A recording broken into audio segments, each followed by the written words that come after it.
Dear colleagues, I suggest to begin our session. I welcome you to this session of the conference of the Foreign Relations Council. It is declared as Eurasia as the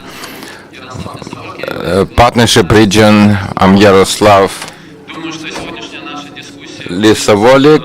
I hope that our discussion will be interesting now, because the topic that was declared as the key topic for this conference, I think we will consider not as only bilateral Russian and Chinese relationships, but rather general, wide scale in terms of how a relationship between Russia and China impact integration processes in that region of Eurasia, and also economical dynamics. First of all, I think we'll be discussing the problematics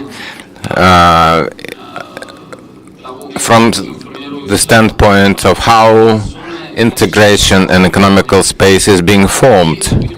And we will look not only at the trade relationships, but also at the interaction in the area of investments and also other items. As the first speaker, I'd like to invite and take the floor to Bulavin Vladimir Ivanovich, head of the Federal Customs Service of Russia. I understand that the presentation regarding the interaction between Russia and China in terms of the customs relationships.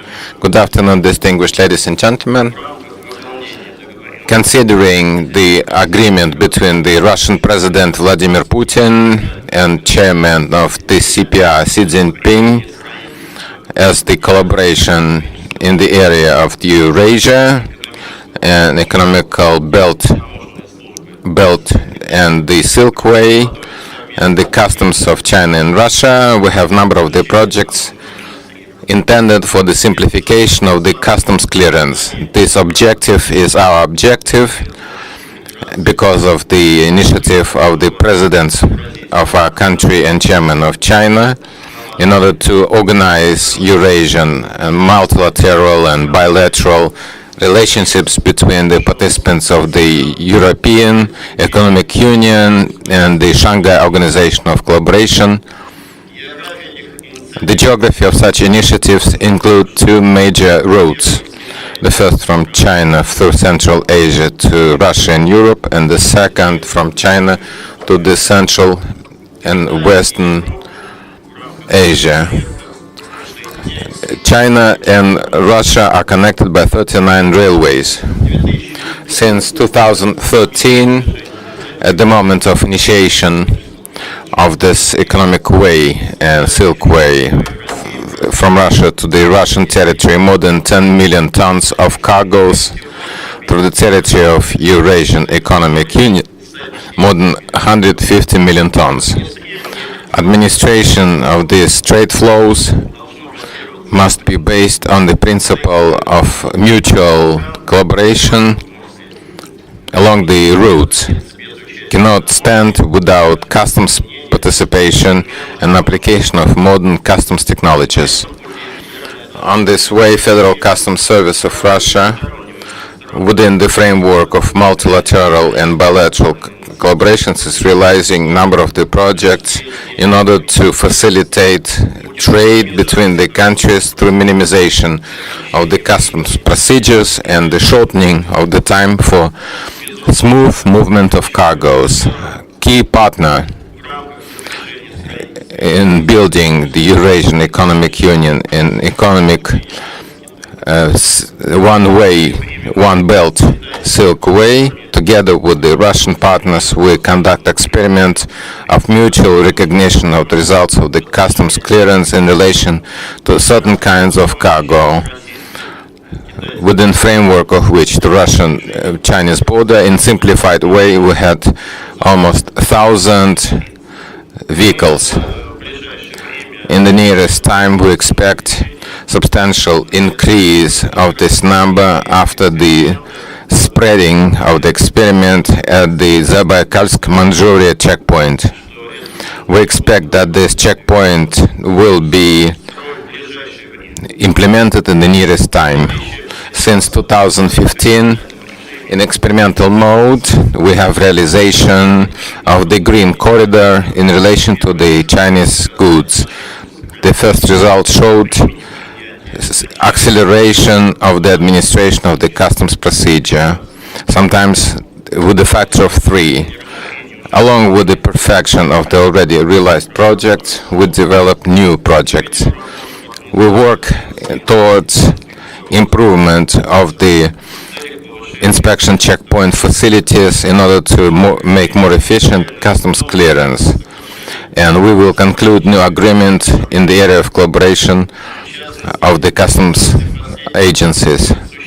The last will simplify the customs clearance for those participants of the foreign trade that are related to the low risk level. In a similar way, we do with Mongolian partners. Between our customs administrations, we signed strategic documents regarding the mutual recognition of the checking procedure and exchange of the shots. In March of 17, we finished organization of the launch of these projects. In the nearest time, we expect improvement of the situation at the checkpoint Kyakhta, Akhtanbulakh. The same will be purpose of improvement of the providing stable functioning of the checkpoint at the Russian-Mongolian border that is being planned to sign in the nearest time.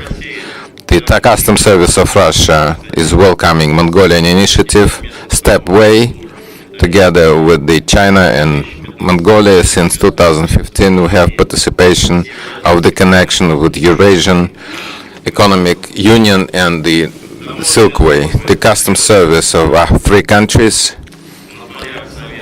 and the field of the Commission of the Shanghai Organization in 2015 signed important document of the Trilateral Memorandum of the Favorable Trading between us and our colleagues from China and Mongolia. We created a special working group for realization of the Trilateral Memorandum.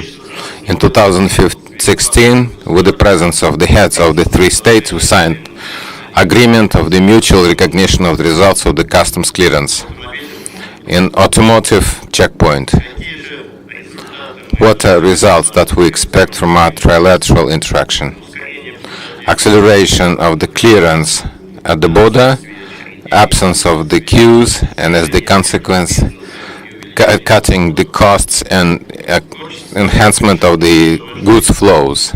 I'd like to emphasize that I'm most important partner in Eurasian Economic Union, and one of the key points of economic One Belt, One Way is Kazakhstan. Due to geographical position, Kazakhstan is the point of crossing of all the Eurasian and the Shanghai Organization ways. Together with the Federal Customs Service of Russia, Customs Service of Kazakhstan participates in majority of multilateral projects for simplification of the customs procedure. Since 2016, Federal Customs Service and the Committee of the Federal Revenues of Ministry of Finance of Kazakhstan, together with the Customs Service of China and Finland, developed 4-way memorandum for information on collaboration. Realization of our project with the partners is determined by the needs of businesses. For instance, several years ago, one of the largest Finnish companies changed logistics of supplies of the timber from sea transport to the road transport. So the Finnish goods are transported to Russia and Kazakhstan. 2016, this road was used by 11 trains transporting 880 containers. Our objective is to accelerate transportation of goods and cut the cost for businesses. This is our capacity, and we believe that substantial acceleration of the transit trains can be cancellation of the repeated customs clearance. According to our calculation, absence of the customs clearance in one cross-border point will accelerate transportation for 1 or 2 days. It is known customs control of Russia and Kazakhstan is absent. So there are only 2 segments in Finland and Kazakhstan and China borders where we can take measures to substantially simplify customs formalities. We suggested by the Federal Customs Service of Russia the early submission of the requests accelerates the Finnish Russian crossing. So repeated customs control in the territory of Russia and Kazakhstan and China will not be done. Naturally, except for the cases when we have the system of the risk control alarm. Along with the mutual recognition of the results of the customs control, we have substantial reserves of acceleration of delivery of cargoes for 2 days if the way bill is done for the train, not for every separate rail car. As the intermediate variant that accelerate customs procedure, it is possible to have one way bill per flat car. According to the rough estimate, the costs for business will be cut by 1/3. Dialogue for simplification of the transit procedures of the global trade by application of the most modern customs technologies is also done at the Global Customs Organization. Federal Customs Services actively participates in publication of the comprehensive manual for transit. The leadership, the manual covers all the procedures, including the exchange of information, the guarantee system, security measures, risk control, customs infrastructure, assessment of efficiency, and so on. It is implying that participating countries and unions will act within the framework of their norms and procedures in order to simplify transit, and it will imply compatibility of the transit declarations processed in one single interface, and the systems will function on the basis of proprietary legislation and proprietary guarantee system. Application of this manual will have seamless processing of the documents and assist the transportation from Lisbon to Vladivostok. In conclusion, I'd like to note that Federal Customs Service is open for dialogue and cooperation. We are ready to develop all kinds of collaboration with different countries. It is our capacity to transport goods quick and safe. Thank you for your attention. Thank you very much, Vladimir Ivanovich. I think that really is very interesting and very rich information about having potential for improvement of mutual cargo flows through the simplification of the customs procedures. And the numbers you mentioned are sounding quite impressive. It is known in the first quarter of this year we finally see positive improvement of the dynamics of the cargo turnover between Russia and China, and we wish to hope that such measures will really help to have positive dynamics that will last for a long time. It will not be hostage of the situation having to do with the dynamics of prices for the raw materials.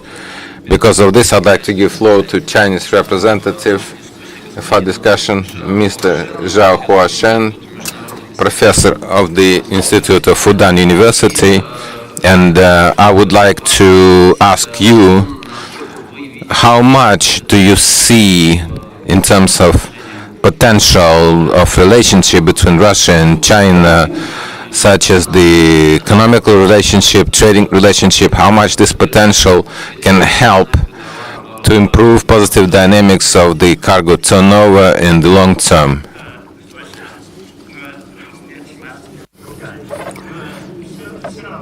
Thank you. It does make a difference. So I would answer to a question with one word. Margin duration. I think that friendly cooperation between Russia and China is not about technical issues. This is the kind of mutuality which meets the deep-rooted interests between both countries. There's always a potential available, but the whole issue is how we should act on it.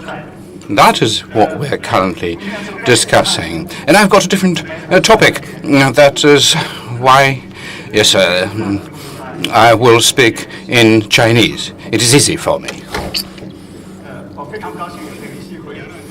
I am happy to have this opportunity to speak in front of you.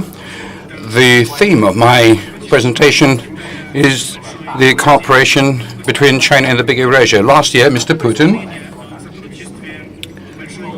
spoke about the cooperation in the big Eurasia, and for China, this is a new vision. We previously didn't have something like that in China, although in China there haven't been such a vision, but China has always been an active participant in the relationship and cooperation in Eurasia.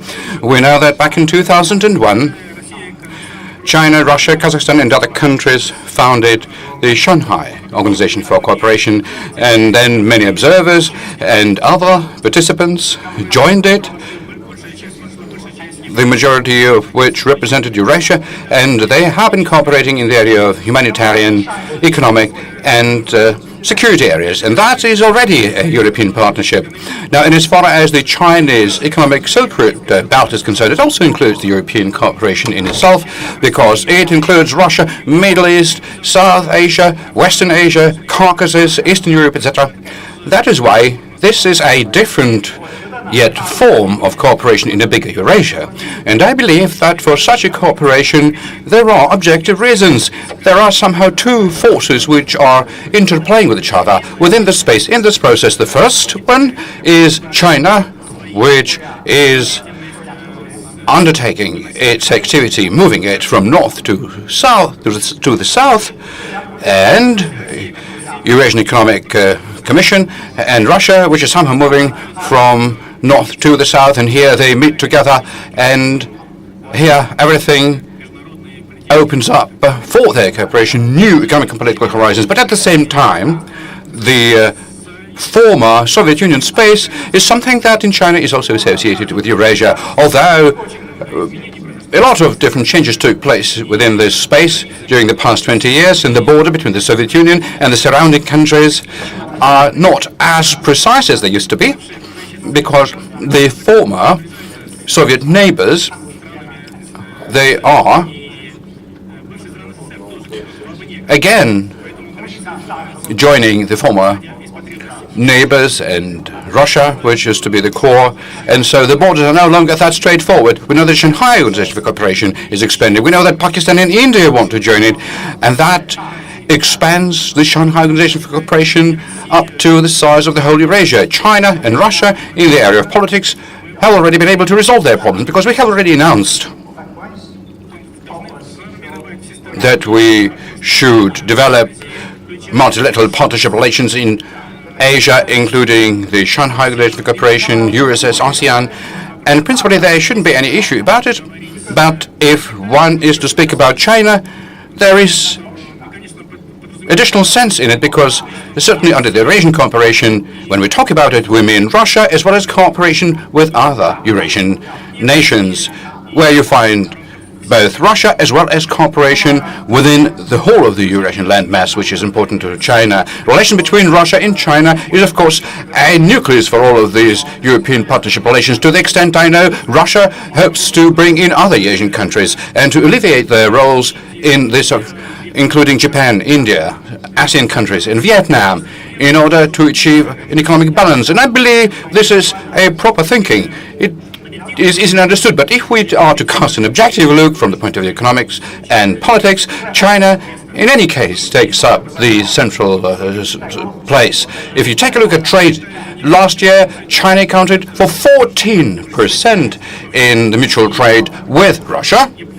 in Russia's foreign trade, while Japan had only 3.4%, India 1.6%, the ASEAN countries only 3% in the Russian foreign trade turnover. And so if you put all of these countries together, you can see that their share is smaller than the one that China is accounting for. And that is why we can see that if the role played by these countries is to grow, China shall continue to play the role that it traditionally had, and so the situation won't dramatically change, particularly if you talk about the power of Siberia. After the project is completed, the amount of trading with Russia will grow multiply, at least in its hard currency component. Usually, whenever we talk about Eurasian cooperation, we're looking at it from the point of view of economics, but here certainly there is a strategic piece in it, which is quite important.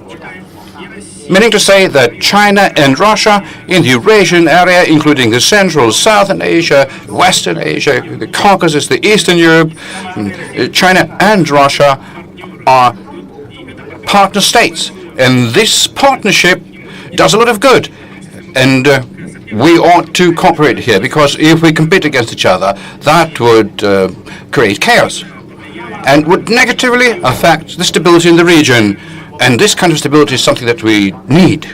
And I think that if we are aware that the European partnership from the economic viewpoint is quite straightforward, but here we ought to think as well about an inextricable component of security, because ensuring secure environment here is an important condition for economic cooperation, but at the same time, Eurasia is not such a safe place, because there are too many obvious threats here, because there are so many locations where the terrorist level is very high: the Caucasus, Central Asia, Kashmir, Afghanistan, and all these regions are related with each other.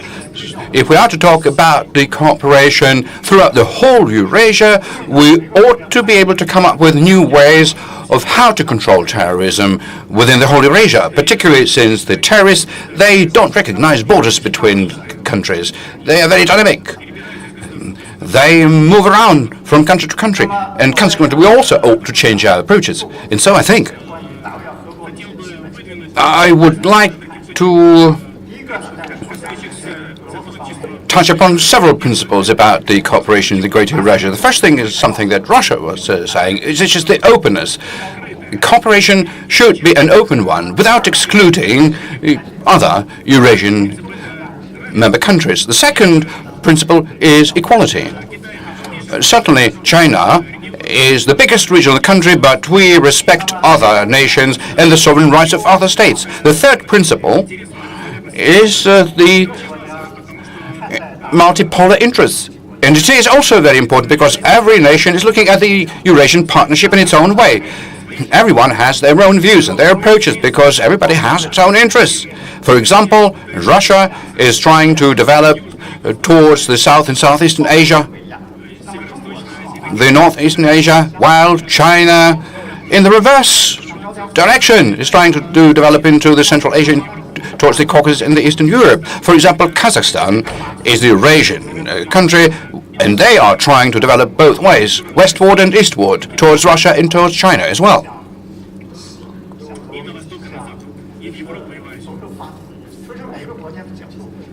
That is why every country has its own views, has its own approaches, and we had to act based on the multiple interests that different countries has, and respect the interests of these different countries.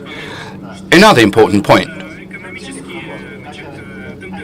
the economic trends in the market, because we must act based on the market requirements and the consistency that we see in it. For example, our relations with Russia are very good ones, but why our mutual trade is not growing as fast? Why investments are not as great? And why China has poor relations with Japan, but trade and investments turnover is very big? That is the question.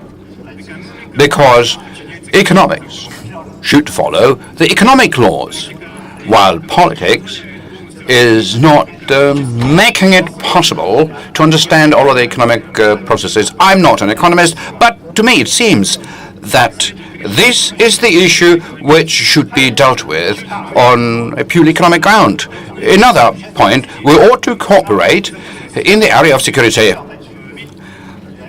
Meaning to say that we should not split, the countries in between the category of former Soviet Unions and non-former Soviet Unions. We should give up on perceptions and stereotypes, and a certain mechanism should be put in place. Multi-level, diverse kind of mechanisms, or maybe even many mechanisms of cooperation in such a great and vast region, because we have so many countries, there are so many differences in between them. It is impossible to use one single universal mechanism for cooperation between all of them, and we can and should not declare some mechanism more important than others to the detriment of possible other options. That is also important to take into account. Apart from it, one should act without conflicting with each other, because cooperation in Eurasia encompasses the whole landmass in Eurasia. And here, responding to the comparison to the oceanic countries or the Americas, we somehow should understand that the Eurasian continent has its own internal requirements. And many Eurasian countries, they are complementing each other, they are interrelated with each other, and that is why there is a certain intra-continental requirements. And that is why we should avoid conflicts in between ourselves. On top of it, we need a certain regional outlook, so as to be able to comprehensively, scholastically understand what are our interests. We should be accountable for that. We should not only think about developing relations between Russia and China only. We also ought to think about the economics and the security and humanitarian context. That is it. Thank you very much. Thank you. Well, you answered not only the questions pertaining to your topic, but also to my questions. And specifically, I would like to mention that you've touched upon a very important theme related to utilizing the potential in the cooperation between Russia and China, and specifically investment cooperation. And so with this in mind, I would like to pass the microphone over to Sergei Shukhnu, who is Director for the Department of Development of the Integration and Cooperation in the Eurasian Economic Commission, and ask him to cover the economic side of cooperation between China and the Eurasian Economic Union, and possibly come up with a bit of a global vision of the way the Eurasian Economic Union might develop into the future. Yes, thank you very much. Good afternoon, dear ladies and gentlemen. I am grateful to the organizers for inviting the Eurasian Economic Union to attend this panel, and for having this particular topic being put on the agenda of the conference. And this is the kind of topic which is increasingly often is being debated between different regional experts at different fora.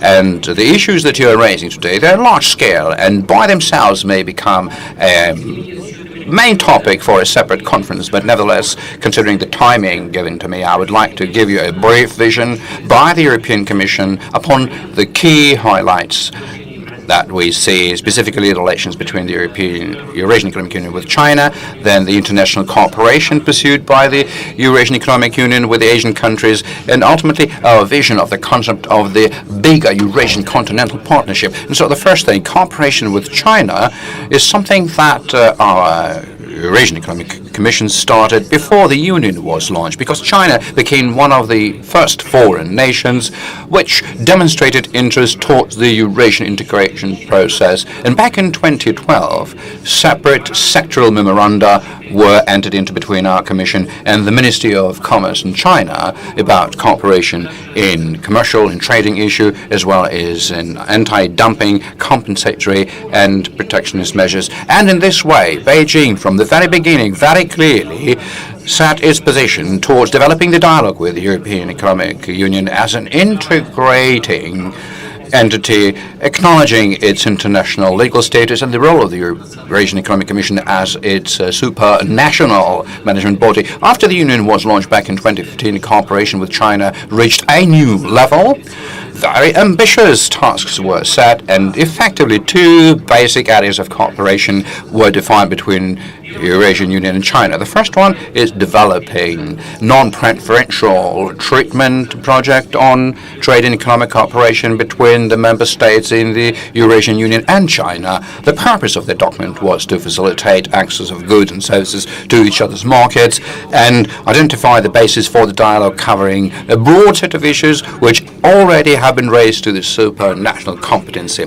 Now, as part of that treaty, what are we planning? We are planning to develop the interaction between the authorized agencies, information exchange, then create various treaty foundations aimed at protecting the interests of the law-abiding participants of such processes like customs regulation, technical regulation, sanitary and veterinary and quarantine phytosanitary regulation, as well as intellectual property rights protection, competition, electronic commerce, and government procurement, i.e. the basic areas which are currently within the authority of the Eurasian Economic Union.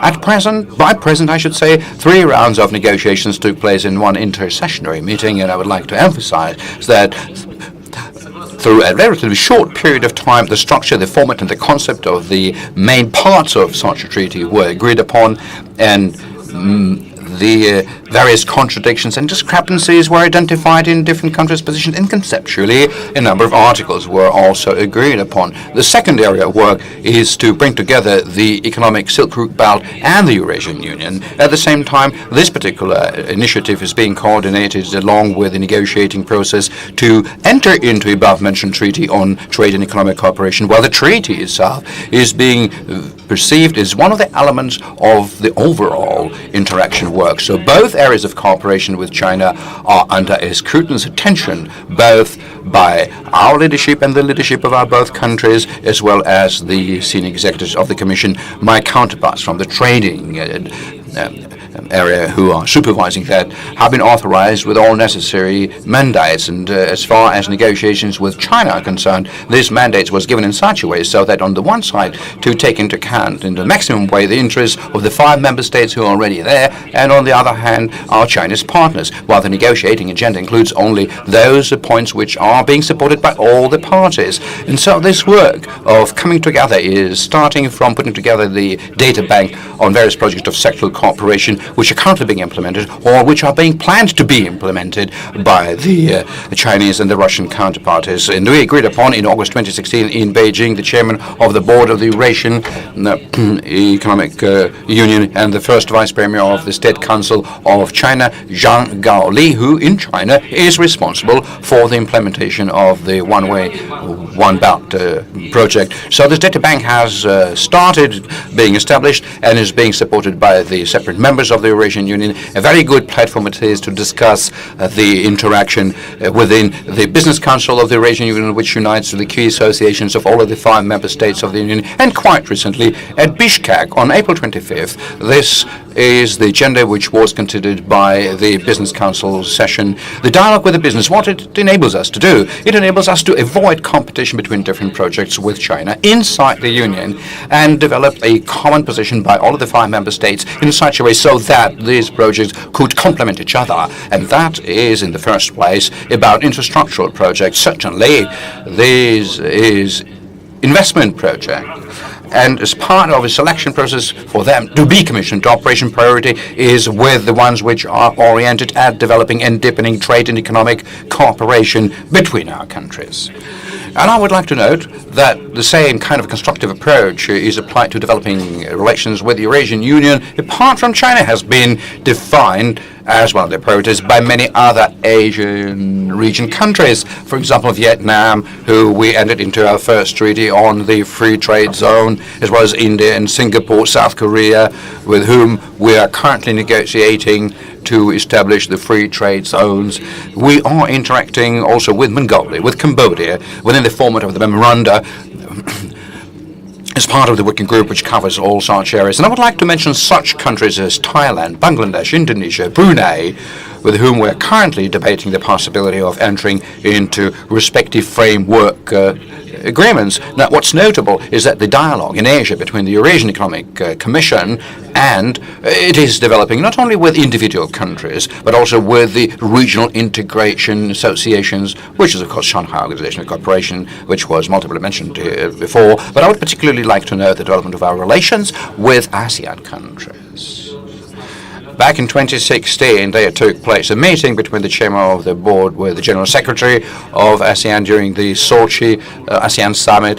At a high summit level, in this dialogue, we presented the Eurasian Economic Union, and we're currently moving along the way of preparing the memorandum on mutual understanding between our two structures. And specifically, the dialogue between such players as Eurasian Economic Union, ASEAN, Shanghai Organization of Cooperation, European Union, naturally, and major national economies in the region such as China and India and a number of other countries, in our view, is in the foundation of the concept of the so-called bigger Eurasian Continental Partnership. Effectively, Eurasian Partnership has been extended to the truly continental scale with the idea to develop a single economic space from Lisbon to Vladivostok, which was described by the President of Russia back in 2010, and the President of Belarus further improved it to the concept of the integration of integrations, which he mentioned during the UN summit in 2015. And at the same time, I would like to emphasize that we're not talking about eliminating the identity of the member partners and the national states who are participating in the integration or setting up some sort of an inter-regional government. On the contrary, we are putting at the heart of this process the need to develop very precise, clear rules of the game for the purpose of facilitating economic growth as well as improving the well-being of the people. This is the integration above the bloc, called upon to integrate all the economic institutions and eliminate the barriers on the way of free movement of goods, services, investments, and labor. The concept of a big European partnership is something that recently has been in the limelight of attention in the course of the May forum which took place in Beijing, One Belt, One Way, and we are confident that it will come true, and the fact that this idea is something that we're all interested in is being confirmed by today's forum and by this panel discussion. Thank you very much for your attention. Thank you very much, Sergei Stepanovich. I think that the topic that you have touched upon in terms of the infrastructure and investment collaboration in natural way leads us to presentation of Saul Nikolai Anatolievich, Deputy Minister of Transport, who will be telling us not only about interaction between Russia and China in transport sphere, but also in very general sense, interaction between Eurasian countries, Eurasian Economic Union and China in transport. Good afternoon, distinguished colleagues. Welcome from the Ministry of Transport and all members of the Third International Conference between Russia and China about new quality of relationships. First of all, I'd like to note that we observe at this time the general demand for the different formats of integration processes taking place on Eurasian continent. It was mentioned today about the integration unions that are most active in our continent. Important to note that all integration structure that already exist and that are being structured and integrated based on the common rules of the stable and well-balanced, mutually beneficial and equal related relationships between the participants. We hope that all the processes at the end will create conditions for formation of the uniform humanitarian space on all Eurasian continent. And quite natural that one of the motive forces is the creation of efficient transport corridors that really merge the space from Atlantic to Pacific Ocean. It generates additional resources for development thereof. One of the most discussed topics just tracing hot footprints, the forum that took place in Beijing, One Belt, One Way. The key question on agenda of that forum was the search for the ways of overcoming the infrastructural barriers and creation of new systems of transportation corridors. Speaking about this Chinese initiative, we believe that this is not just one participant's game, it's the symphony. We believe that one belt, one way concept is not competition, but rather mutually complementing system that can be a catalyst of Eurasian integration. The starting point for searching of the mutual cooperation in the area of realization of this global initiative is decision in 2015 by Chinese and Russian leaders to merge union and create initiative of the Silk Way. It is known that majority of international dry land corridors in Central, Eastern, Southeast Asia are having attracted to our system, to the transport system that is capable of efficiently explore and master big traffic flows and provide combined transportation of cargoes. Due to unity of the Union Eurasia between China and Europe, we have only one customs space that, no question, accelerates and simplifies transportation of goods. It will also facilitate decision of the Union about the key directions and stages of realization of the coordinated transport policy that will be enacted this year, and it will now by 2025 to take care of all limitations against the transportation by all modes of transportation within the Eurasian Union. Because of the existing transport system of Russia is railway that has substantial share of the dry land transportation of cargoes. One of the enabling roles of integration of the transport space will be Trans-Siberian Railway. Every year we launch new railway routes oriented at transit transportation of Chinese goods. No question this trend will enhance, including due to last month's in agreement of the railway operators of 7 countries in the area of the container transportation and Eurasian route. One of the promising road that will cut costs and time of delivery of goods to Europe is the Northern Sea route. Change of the ice condition, appearance of new ships makes it around the year artery for transportation more efficient and reliable and safe in comparison to the traditional roads. Along with the northern road, we can create logistical and industrial centers. Such examples of successful investments can be seen now. Creation of the plant for creation liquefied natural gas in Sabeta at Yamal Peninsula. In the future, we'll be able to see other large-scale projects. In order to fulfill Chinese and Russian leaders' decision for integration of the Silk Way, transportation ministries of Eurasian countries, ministries will work on the investment projects. It includes transport arteries in Eurasia such as East-West, Northern Sea route, Europe-West China, North-South, that will provide maximum cumulative effect. We're talking about promising projects such as building of the Russian segments of the automotive road from Europe to Western China, construction of the roadway along the meridians with Kazakhstan to Belarus, and creation of the logistical centers such as Murmansk transport hub, creation of the seaport of Taman in Azov Black Sea region. We must mention also high-speed railway between Moscow and Kazan. Realization of this project is being actively discussed both with Chinese and other foreign partners. At present time, we are approaching final stage in terms of design of the first segment, and we develop optimal solutions of this truly high technological project. Building of the uniform transport space is the key objective of the integration project of Shanghai Organization of Collaboration. Just recently, we have enacted agreement between the governments of the Shanghai Organization countries in order to create favorable automotive transportation system.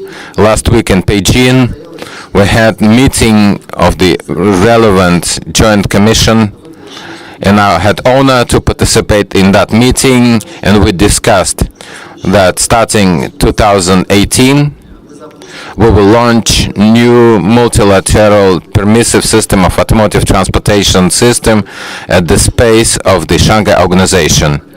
This will be some sort of the alternative to existing multilateral European Conference of the Ministers of Transport, where we already have European multilateral permission system.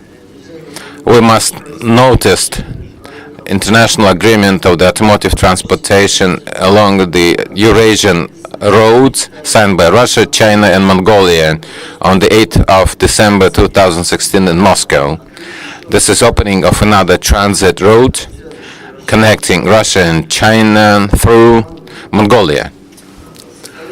We create powerful automotive road from Chinese port Tianjin through Ulaanbaatar, Ulan-Ude, Irkutsk, and back versa.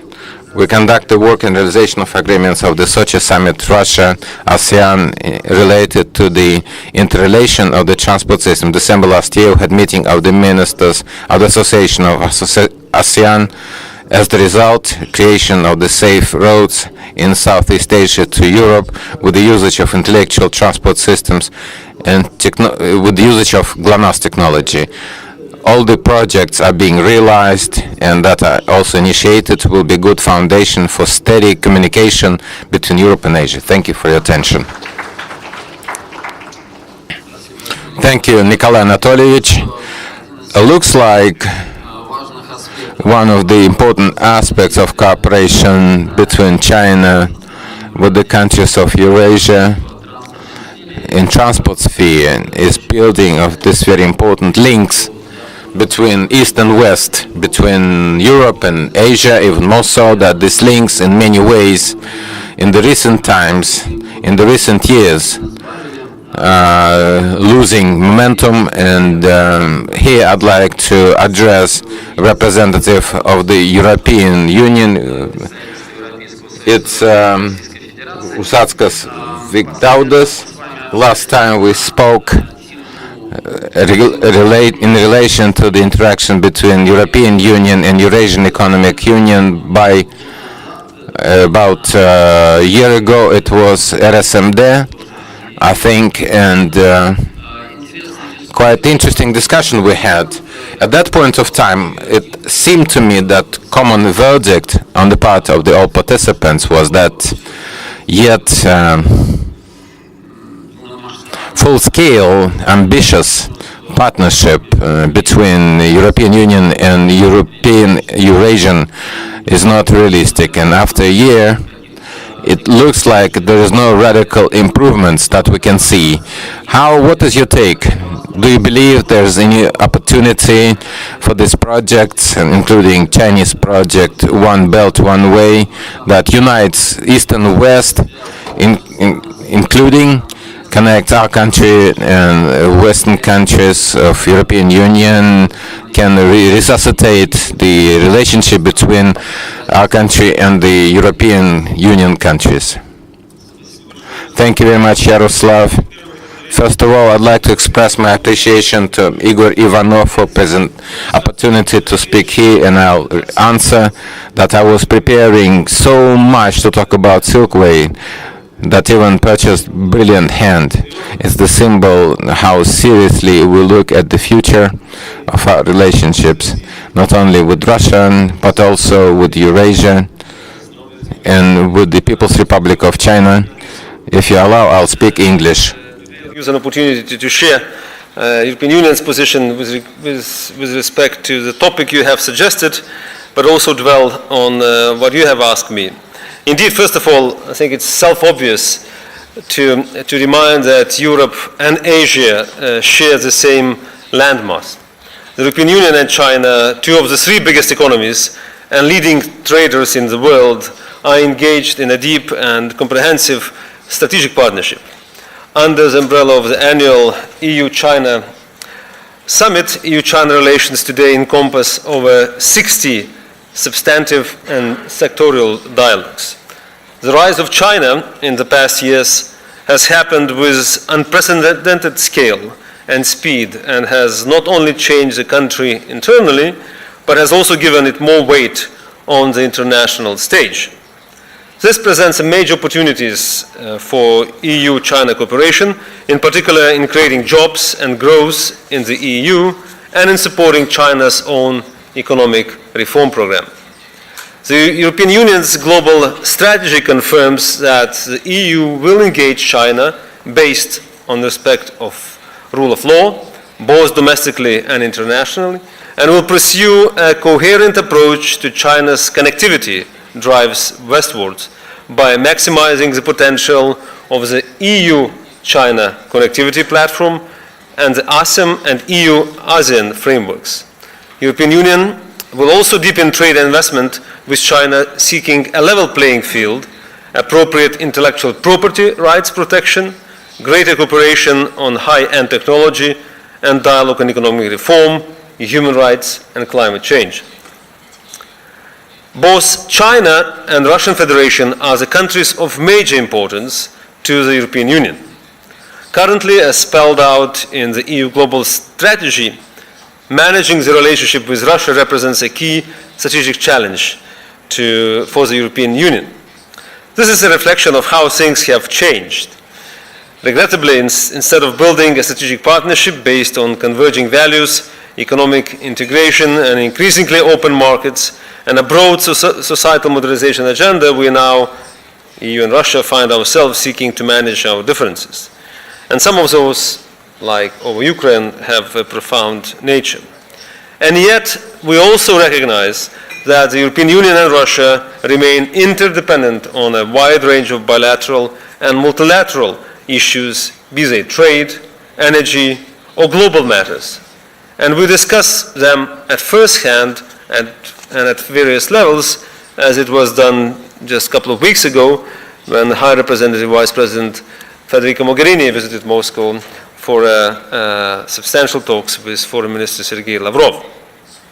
The European Union is the largest trading partner for both Russia and China, while the EU trade with China is by far exceeding the trade with Russia.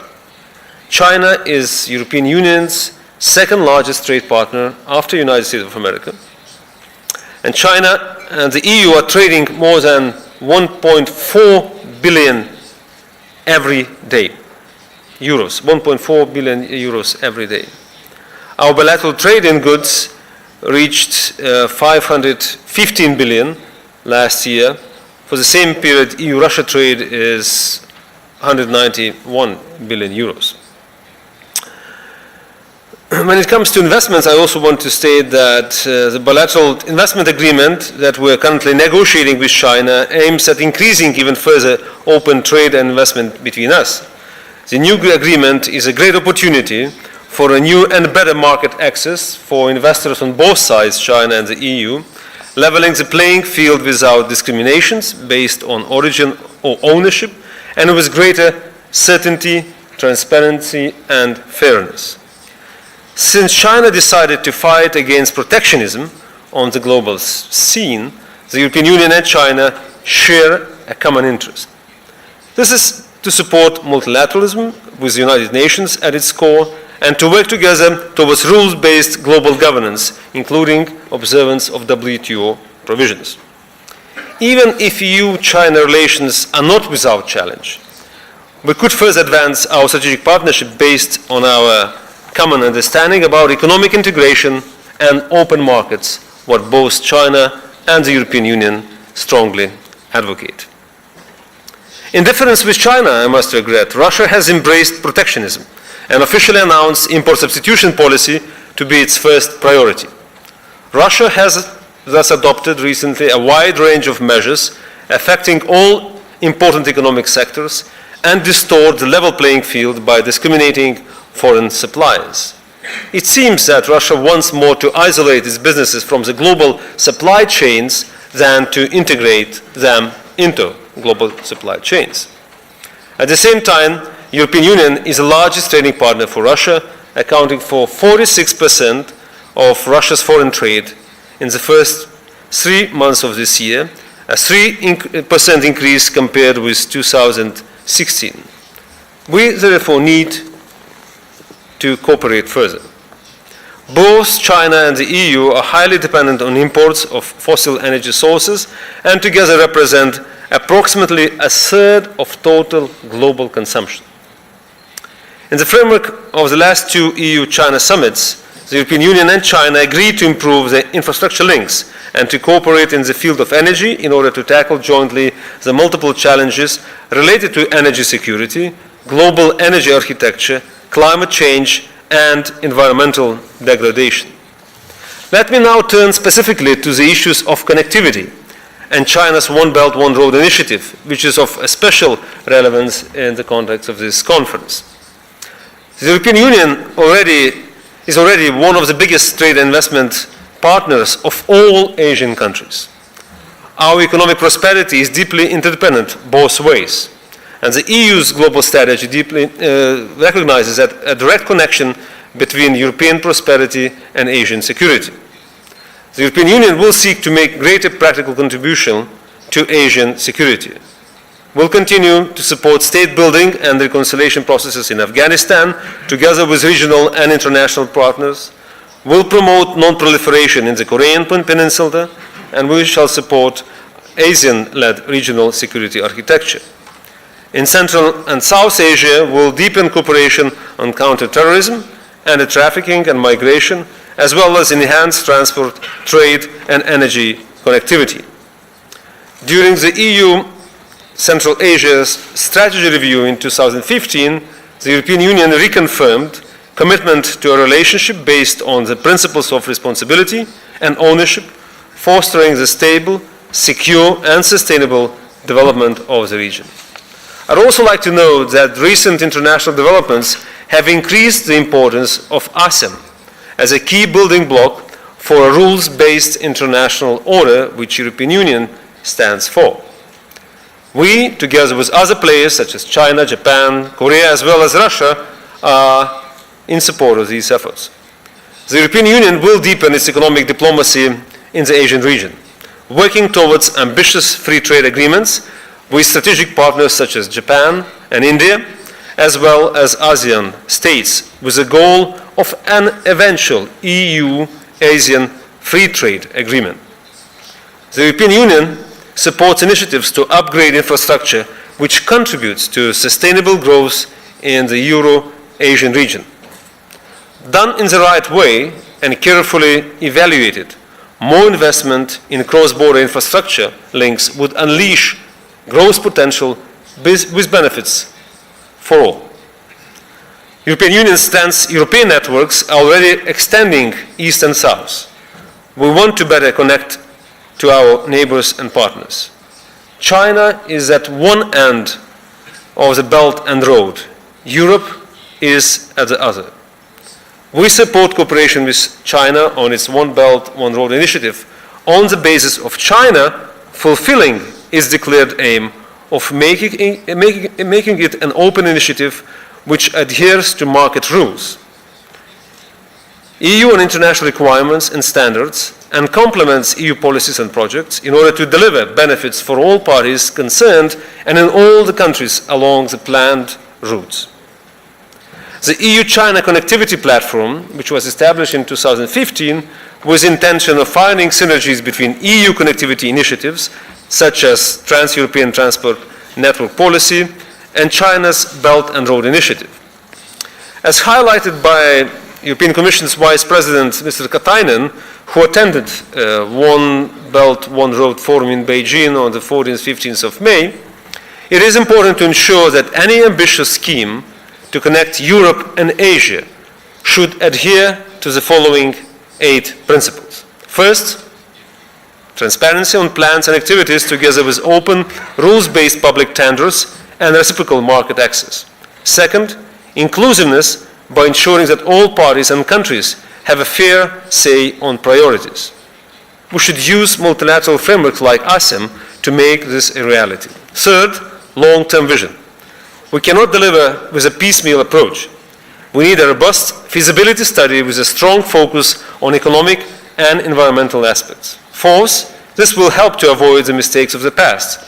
We have learned the hard way how to assess the impact on the environment and on the local communities who will be most directly affected. Fifth, we must mainstream the principle of sustainability in line with the 2030 agenda. The Paris Agreement provides Asia and Europe with opportunities to invent new and better ways to produce, consume, invest, and trade, but also to be responsible and accountable. Sixth, cost effectiveness. Transparent, non-discriminatory, and open procurement will minimize the fiscal burden, reduce the risk of misappropriation, and ensure a level playing field.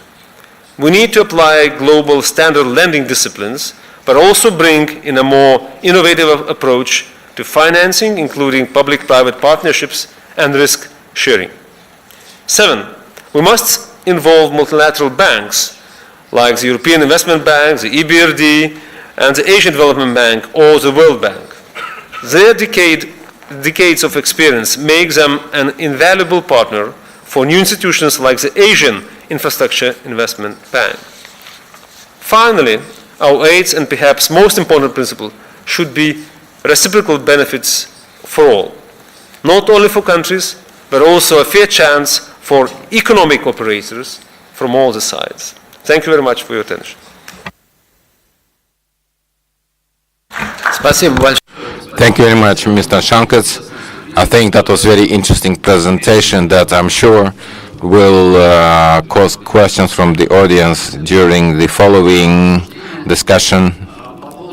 As for the protectionism, perhaps we need to agree that phenomenon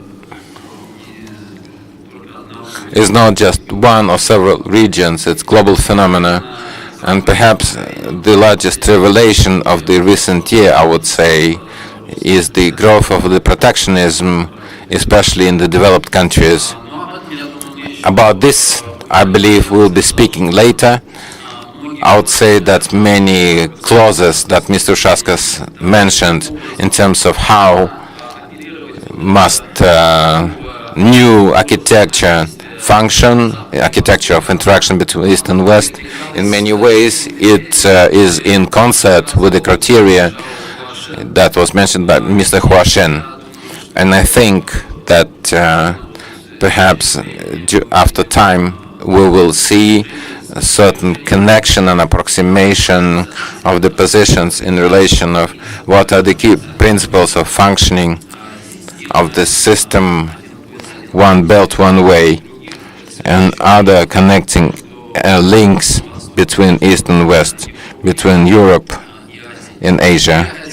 And now I'd like to give the floor to Mr. Atarbayev Jamat, Prime Minister of Kyrgyz Republic 2014-2015.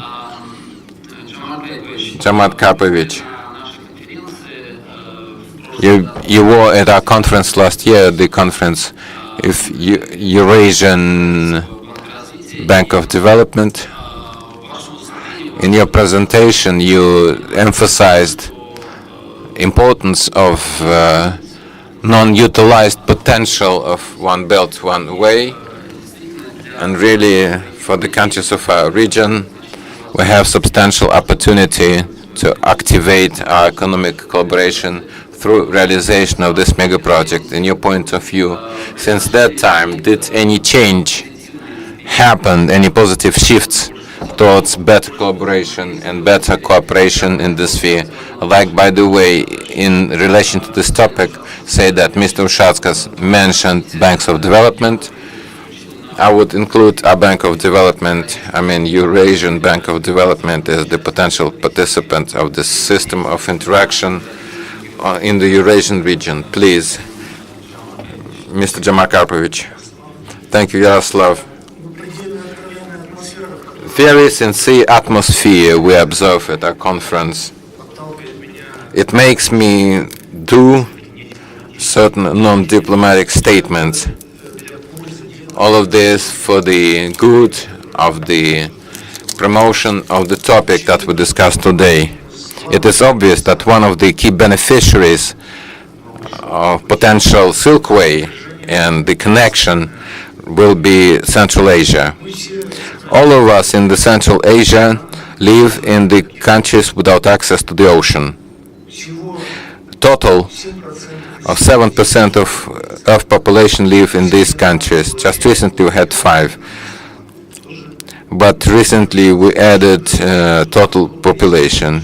It's difficult to conduct economic activity, but sometime in the history you believe very emotional characteristic of the Silk Way in the Middle Ages, when Central Asia was the most intellectually and culturally and scientifically developed regions of the world. Why? Because it was transit region. If we try to recover this role, restore this role, we will benefit greatly. That's why I personally try to be involved, and because the debates between China and Russia, between big countries, we sort of are observers, but it provides a certain benefit because especially we need this. The topic of our conference is the bilateral relationship. At the same time, the most frequently used expression yesterday and today is the expression of Eurasian Partnership and connection. Multilateral connection. What is happening? Why all of these? And why bilateral relationship between China and Russia are fundamentally important? I will not elaborate. Is the spinal bone of the success or non-success of these projects. I'll say directly, and it's absolutely clear that the success of the Russian-Chinese bilateral relationships will be success of multilateral process of integration and vice versa. All of us were inspired when in 2013 Mr. Xi Jinping mentioned this idea. We were even more inspired 2 years ago when in Moscow Presidents of Russia and China spoke about interfacing of these projects, but everything goes very slowly. What has happened?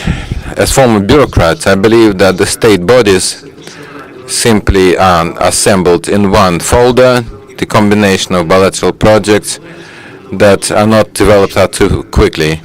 So the question, why do we need interfacing? Why do we need Silk Way? If we don't have synergy effect in these projects. What is the problem? The movement is very slow. There is a copy-paste of the documents. We don't see energy in the realization of these projects. Why? In particular, I'd like to mention few important issues. There's element of old thinking, Central Asia, as in chess game, in geopolitics, and so on. But 25 years, China operates in Central Asia. It invests in infrastructure. It carries out humanitarian programs. Nothing serious is happening. Who is against economical growth of the Central Asia? Nobody. Central Asia, as dynamically developing region, will be beneficial for all. And here, I'd like to really push aside old thinking, saying that someone is against of somebody competing. At the end of the day, we're in the process of the fourth industrial revolution, whereby the borders between countries become even more transparent than today.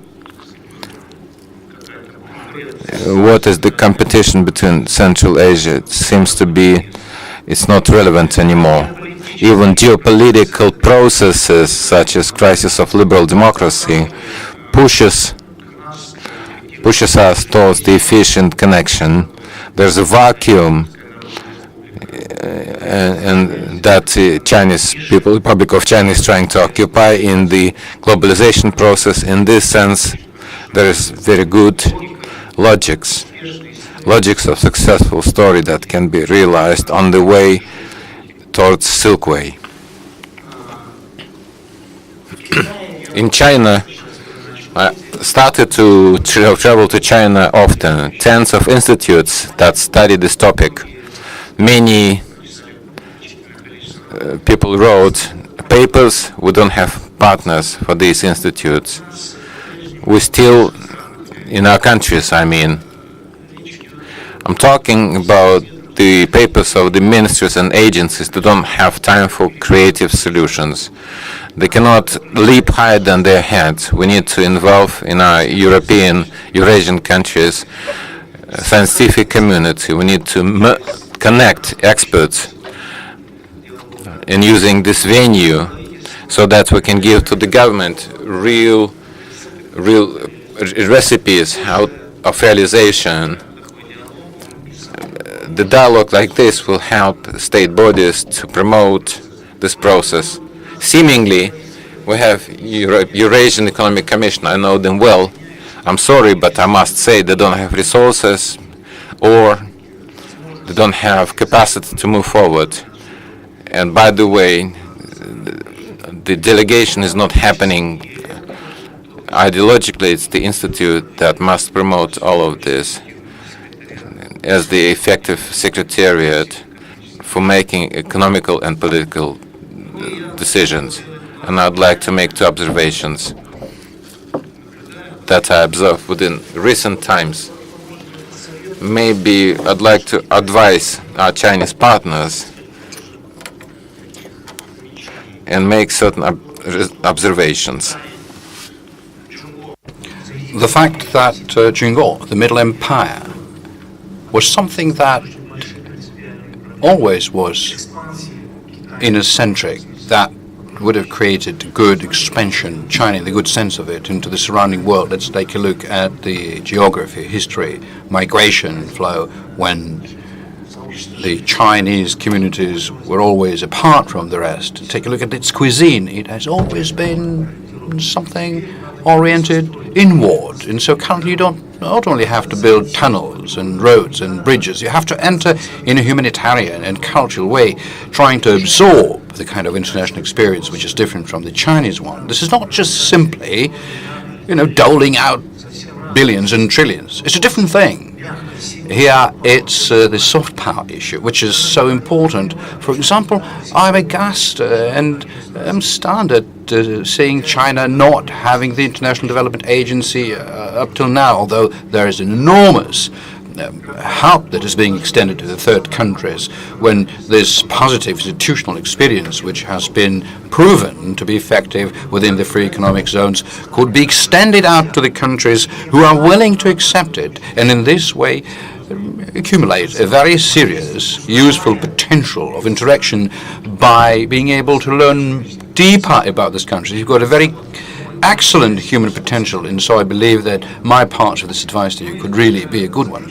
And in conclusion, I would like to quote a few paradoxical figures. The amount of direct foreign investments.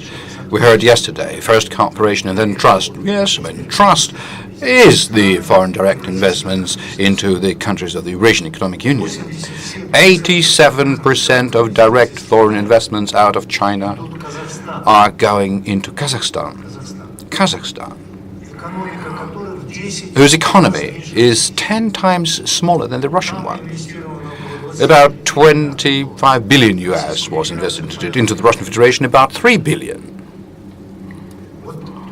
So we really could learn from ourselves.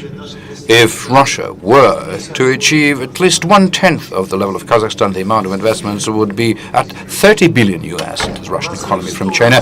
But 100-fold gap is a shocking one, and this is not some kind of fine-tuning of instruments. You have to completely rethink all the procedures, because yesterday there was a very good quality discussion with respect to what is happening. Nobody's investing into Russia, and Russia is an absolutely important, China is an important country in the Eurasian Economic Union, and at least to try and raise it several levels so as to move from 1 percentage point to 5%.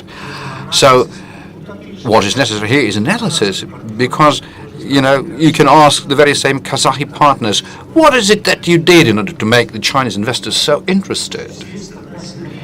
And the synergy here could be indeed a very powerful one. Once again, I shall reiterate, I believe that the Russian-Chinese economic relations is the core, is the backbone of either success or the failure in such an interaction. And a very serious breakthrough is necessary here. We, the expert community, should try and assist the governments to deal with such very serious issues for not just a quantitative move, but a qualitative leap towards finding a solution to the serious questions. And the Central Asia is going to be the first beneficiary of this whole process. And that is why we are so emotional and so sensitive towards both successes and the slowdown in such certain processes. And that is why I want to appeal to turn the New Silk Route a priority, and so as to start moving from words to deeds. Thank you very much, Mr. Atarbayev. I believe that it will be very interesting to learn what our Chinese colleagues think about this very kind counsel that you've given also with regards to China using the soft power in developing this One Belt, One Road project. And also I would ask to Mr. Pandavey, who is the director of the Center of the Russian Research in the Central Asia, to say a few words about it. Dear friends, dear colleagues, first of all, please allow me to express my deep appreciation to the chairman of the Russian International Affairs Council, Igor Ivanov, and also please allow me to express deep appreciation to the organizers, which is the Russian International Affairs Council and the Society for Russian-Chinese Friendship, yes, which have made it possible to us to enjoy such a very comfortable and hospitable venue to exchange our views. Now, as to the question whether the Chinese and Russian interests dovetail in Eurasia, and as far as my point of view is concerned, the answer is positive. Well, currently the world is undergoing very deep and large-scale change, and whereas as a consequence of the previous changes related to the actual end of a half-century competition between the two systems in the global arena, there was a monocentric order. The imminent change points to the era of monocentricity gradually giving way to the pluralistic view over the global architecture. Under such conditions, not a single nation is capable of coping with the global challenges, relying upon its own resources only. I am talking about the main players such as China, Russia, and the United States. The relations between China and America are built upon the foundations of real and practical interest, while the diminution of friction between China and America plays up to the development of global economy, including the Russian one, while the relations between China and Russia are based upon strategic trust. And yesterday there was a view expressed that should it be first a trust or cooperation? Well, undoubtedly it is trust that should come first. How could one between people who don't know each other imagine any cooperation? This is impossible to imagine. And China considers a further deepening of bilateral relations as a priority in its foreign policy. The question about what kind of combination of interests possesses the highest level of trust and mutual understanding amongst three major global players, I believe it is not difficult to understand. Now, the second point, the possibility to discuss issues of the combination of interest of Russia and China in Eurasia cannot do with without Eurasian Economic Union, because essentially this is a different level of understanding, because the ideas expressed in 2013 is the initiative for the sake of other countries only. And so the Eurasian Economic Union, since the start of its functioning, since January 1st, 2015, was an institutional development, but both projects were formulated and initiated against very dynamic changes taking place in the global economic order, within which the global system is going through yet another spiral of transformation, moving from monocentric towards a pluralistic one. China and Russia are adhering to the common or identical approach towards these deep changes, and I think that this is the basis upon which both countries signed a joint statement on cooperation in interacting in order to develop the Eurasian Economic Union and the Economic Belt of the Silk Route in May 2015, and other respective documents. For the purpose of active development of economic future within the Eurasian Economic Union and engaging greater number of countries into the regional cooperation, Russia initiated the establishment of a bigger Eurasian Partnership. Thanks to the establishment of a Great Eurasian Partnership, Russia is trying to expand the circle of partners to Eurasian Economic Union for the purpose of bringing investments and developing stable links between European and Asian countries, including China. Having adopted and accepted the Russian position, China became the first country which is supportive of this initiative, and in 2016 both countries signed a joint agreement where one finds a comprehensive Eurasian Economic Partnership between the two countries. All these documents are functioning as a legal foundation of cooperation between the two projects. Beyond that, in accordance with the principles of the Chinese foreign policy, i.e. cooperation, mutual benefit, in the development of the One Belt, One Road project, the principle of mutual consultations, joint development and joint use were established. And in the first place, it is necessary to apply all possible conditions to promote joint linkage in their own development strategies between the countries which are joining the Single Belt, Single Road, and of great significance is assisting such processes between Eurasian Economic Union and other strategic concepts in Russia. If all of these ideas and activities were deeper engaged in current planning making, it would be possible to make sure that these two concepts interact successfully. Thirdly, what kind of conditions are there? Now, taking into account the level and the successes of economic cooperation between China and Russia, the interaction between the One Belt, One Road and the Eurasian Economic Union is not upon an empty foundation, because $69.3 billion was the economic turnover which was achieved, with China continuing to maintain the status of the biggest trading partner to Russia. For February 2017, the total amount of Chinese investments into Russia reached $42 billion. China, for Russia, became the fourth largest donor country in terms of investments.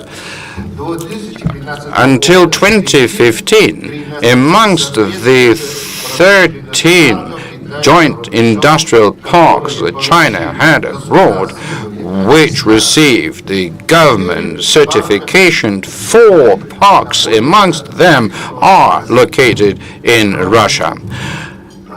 Apart from previously implemented projects and recent economic cooperation between China and Russia, 2 important events took place, one may say, which are of strategic significance. The first one in Shanghai, a Chinese-Russian company was set up to develop the broad fuselage long-distance aircraft. Second, in Moscow, the Trade and Industrial Park of China started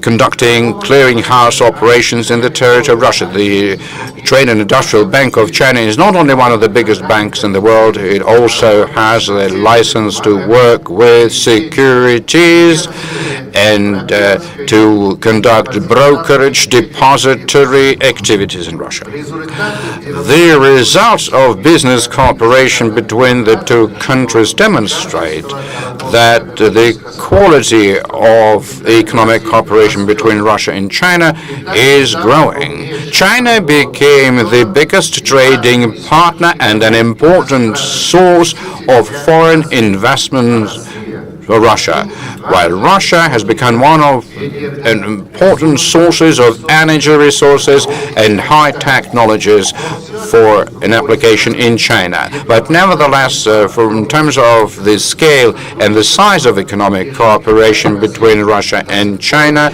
so far this level doesn't correspond to the level of the strategic partnership between the 2 countries, which they deserve. And that is and so my separate note, I'm not an economist, I must admit, and that, but I am a government official, and I can only share with you my thoughts. Firstly, the major strategic projects is something that we definitely need. They are like a backbone of economic cooperation between our 2 countries.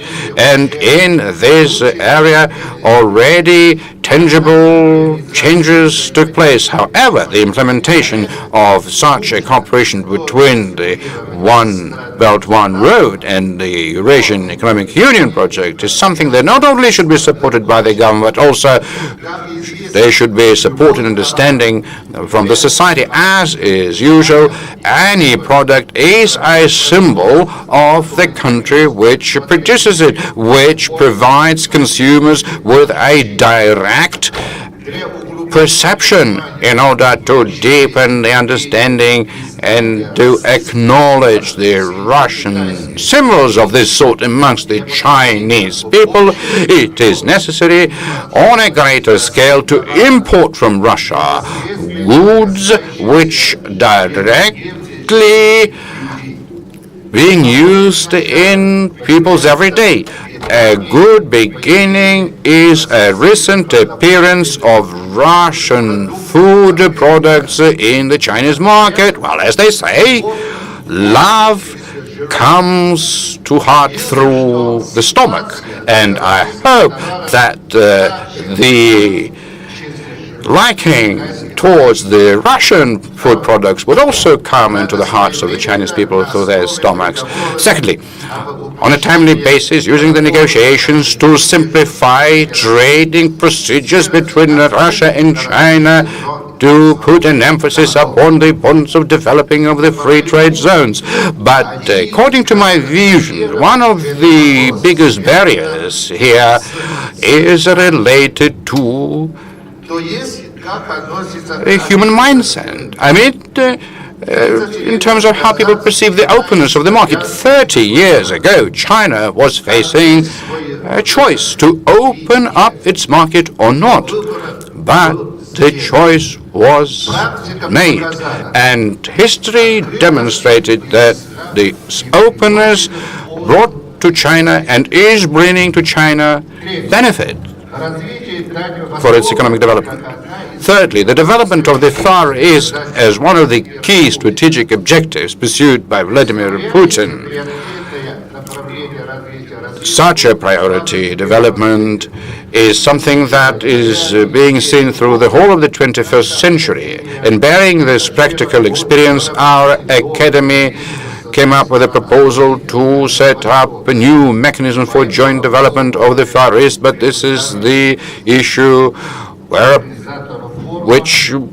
with regard to which we already shared our research and materials with the forum organizers. So let me not speak at length about it. Well, thank you very much. Well, thank you very much, and I think that a lot of ideas which are worth discussing, both in the course of our future panel speeches and past it. But now I would like to give the floor to Viktor Lavrentievich-Larin, who is the director of the Institute of History, Archaeology and Ethnography of the Peoples of the Far Eastern branch of the Russian Academy of Sciences. To the extent I see, this topic is the northeast of Eurasia and the possibility for Russia and China to cooperate in that region. Yes, thank you. Good evening, dear colleagues. I didn't make a mistake when I said good evening, because for the majority of the Russians and Chinese who are really involved in this integrational project, evening has already come. In Harbin, in Shenyang, in Changchun, it's already 8 p.m. In Vladivostok and in Khabarovsk, it's 10 p.m. In Magadan, it's 11 p.m. I mean, this is where this real interaction is at play, where this platform is being developed. It is evening there because we are theorizing, we are debating different interesting things. But if largely put, and I will tell you a bit of a paradox, the construction of a bigger Eurasia, and I here mean the bigger Eurasia not from an economic viewpoint, but rather from a geopolitical and even civilizational viewpoint, has been underway for the past 3 decades, since the Russian-Chinese cross-border ties were relaunched since the beginning of the 1980s. And in the first place, I am looking at this project, which is One Belt, One Road, not as an economic project, but as a geopolitical project, because it is my deep conviction that the biggest objective that China is trying to achieve is, on the one hand, to provide for the domestic economic and social stability for the whole country, and on the other hand, to ensure a stable environment along the perimeter of the Chinese borders. And so with this in mind, I would say that China needs peaceful, safe and secure Eurasia. And here the interests of Russia and China completely dovetail. And this is exactly the foundation upon which it is possible to say that this project may and should achieve success. But nevertheless, I wanted to talk and mention one little piece of this bigger Eurasian project, because speaking generally, the bigger Eurasia, to a certain extent, is a fantasy, a futuristic thing, in the matter of the distant future, while we have to grapple with real everyday run-of-the-mill. And I should say that the development of this little platform of the Eurasian integration has been underway for the past 30 years along the Russian-Chinese border in a chaotic, slow, clumsy way, sometimes a very painful way. And what is pathetic is without any particular support from Moscow or Beijing. Now, the fact that today, in 35 years after the relaunching of the cross-border relations, are talking about this pathetic state of the cross-border entry points on the Russian side, and this is something clearly not the accountability of the local authorities, that in itself is a testimony of the way these problems are being treated at the very top. But nevertheless, there are some results, and I would like to take a look at these results from an unexpected viewpoint. Today, a quarter of the Russian exports to China, 24%, cover the territories which are to the east of the Baikal, the so-called the Pacific Russia. And the population of those areas is about 7% of the total Russian population. Over on the Chinese side, more than 30% of the whole of the Russian-Chinese trade is also focused within 4 territories along the Russian-Chinese borderline, which is the internal Mongolia, Xinjiang, and Ziling-Yaonin. But if we also take a look at these processes from the point of view of humanitarian exchange, that yesterday people spoke at length, practically without even recalling the kind of exchange that is taking place across the borderline, the statistics here would seem even more of a paradox. It's difficult to give you a precise estimate, but about 80% of the Chinese who are visiting Russia, they visit specifically the border territories. But with respect to China, there's unique figures. Just look, in 2015, based on the national Chinese statistics, 1,582,000 Russians visited China. 1,582,000 Russians. Now, if we connect the provincial statistics in between these 4 territories, it would turn out that in those 4 territories, 1,574,000 Russians visited. 99.5%. I mean, you cannot basically accept the statistics, but it's clear that humanitarian processes are taking place along the line of the Chinese-Russian border, and that is the reality, and that is why I am allowing myself to talk about setting up a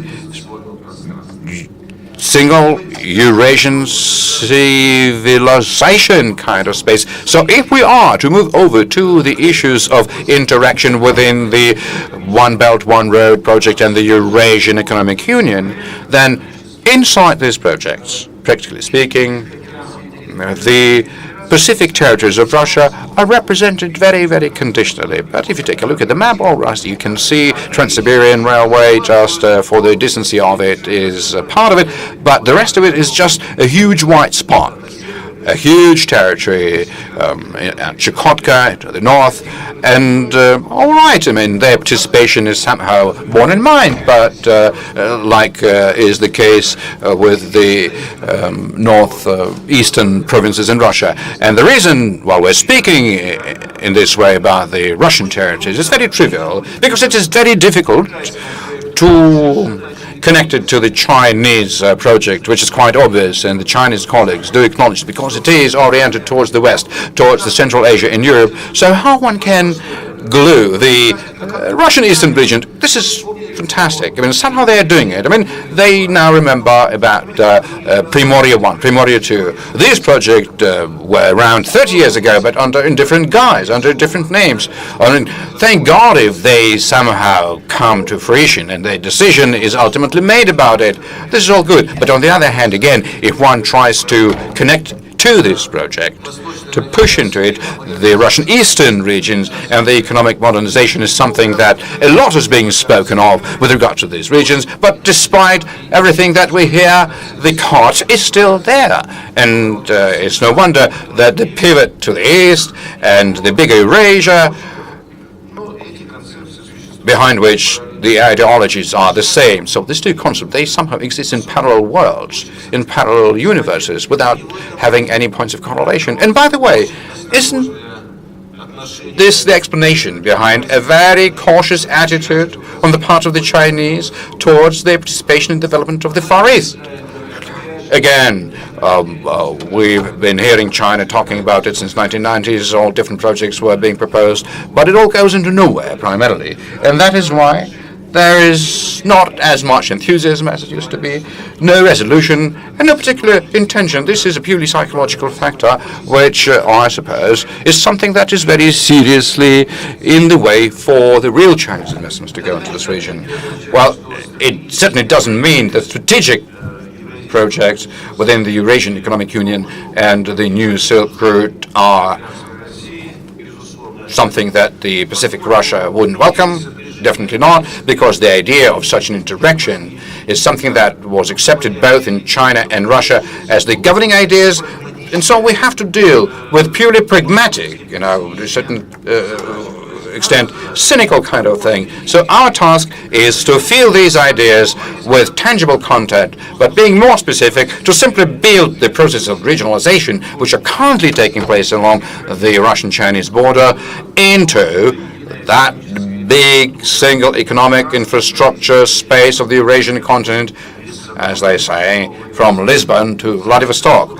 And this is far from being an easy task. There's a whole array of very complicated factors. On the one hand, there's still, we observe, a lack of an adequate administration model.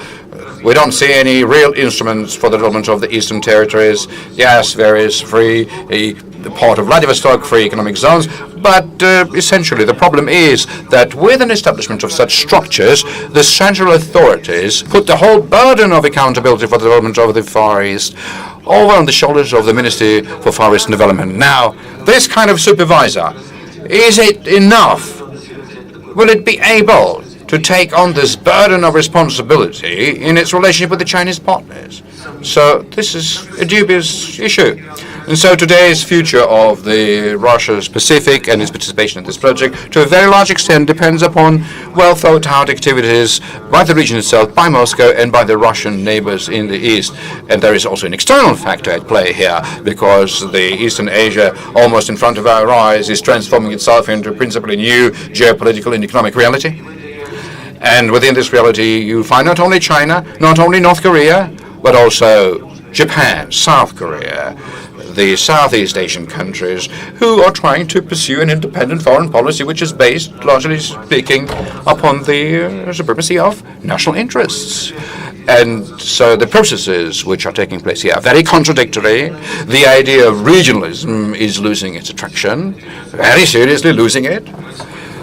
There happens an actual fragmentation without the kind of an amorphous, Asia-Pacific region, because here we have been hypothesizing about the possibility to work together with the ASEAN and others. And today, in ASEAN, people are seriously talking about the fragmentation of this organization. The fragmentation because of the reason of differences about the South China Sea. I'm about to finish, yes. So it's a very serious issue here. Particularly within the Eurasian continent itself, there's a very diverse mosaic of attitudes. And so within such conditions, to speak about setting up some kind of a single big Eurasia is practically, once again I shall repeat, is from science fiction. But to build certain real segments of this big Eurasian space in the Central Asia, in the Northeastern Asia, this is real, particularly since in the very same Northeastern Asia, the Russian-Chinese cooperation can serve as the basis for multilateral partnership and bringing into it the projects from China, Japan, the United States, and other countries. And there's another idea which I wanted to share with you, which was expressed by Mr. Atarbayev, and that is about the lack of expert views, expert assessment by the expert community. Yesterday we heard a lot about the need to work together in the area of education. Somehow, we didn't hear anything about science, about the interaction between the intellectual communities. I don't only mean experts in the area of humanitarian and social sciences, because there exists an enormous intellectual power in the persons of scientists who work in the area of natural, technical, medical, agricultural, and other sciences. And that is the very intellectual space which should be turned into a single space in Eurasia, and through it pass the ideas of cooperation. And that is where the Chinese-Russian cooperation and our common approaches to resolving vital problems of scientific technical problems, may play a very significant role. And in conclusion, I would like to refer, bearing in mind what I've just said, to quote a paragraph from Xi Jinping's presentation during the One Belt, One Road Forum, because one of the paths that he mentioned was a promise to develop the plan of action to develop scientific, technological, and innovative cooperation within One Belt, One Road project. And this is the kind of initiatives which everybody should support, be it within the Eurasian Economic Union, be it within One Belt, One Road project. Thank you very much for your attention. Thank you very much, Viktor Ivanovich. Just some worth of argumentation. I would challenge a little bit of exclusive geopolitical role of these mega projects of China. That is one road, one way, it is oftentimes stated that it's exclusively geopolitics or politics, but the belt of good fellowship has got economical component. You cannot get by the existing relationship between and the statements of the International Economic Organization saying that the growth rate of many countries that have this fellowship belt that function in the region favorable for investments, for mutual trade, they grow much faster. And this is purely empirical factor that comes out of the economical research. I would say then that unquestionably that there can be political and geopolitical components.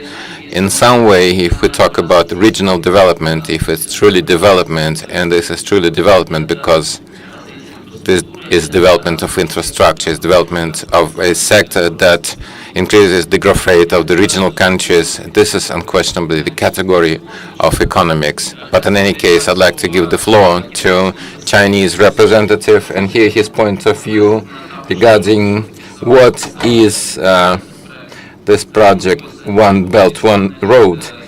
Is it really political or geopolitical project? The floor is given by me to Mr. Sui Futsi, Chairman of the Strategic Committee of Russia-China. Yaroslav Dmitrich, I'm not saying it's exclusively geopolitical project. Do you agree that it's also, of course, it's economical, no question. Good afternoon, distinguished colleagues. First of all, I would like to express my thanks to the organizers for such opportunity given to me to speak. Especially it is pleasant to participate in this conference since Russian Council for International Affairs is our partner. On the 20th of March of this year, we in Beijing have launched a new project as part of the Chinese Academy of Social Sciences to create new infrastructure that is called Council for Strategic Interaction between China and Russia. And the mission of this council is exactly to consolidate scientific resources inside of the country together with Russia in order to have quality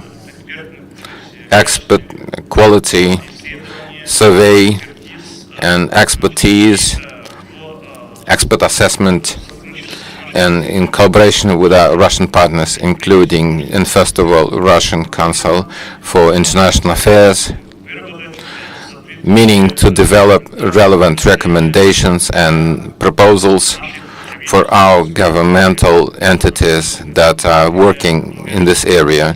I suppose that our council, and in this case, since this will be new intellectual venue to carry out, to have efficient communication between the scientific society community of Russia and the community of China.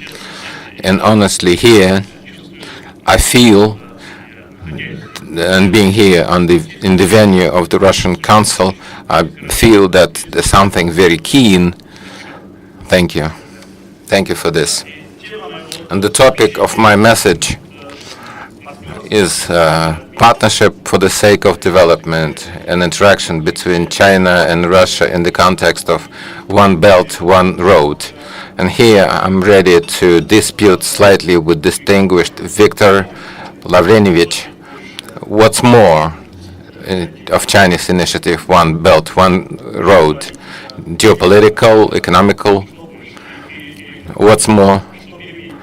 What's primary? Geopolitics or economy?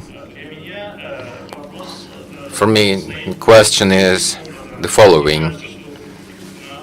It seems that today, both for China and for Russia, as well as for our partners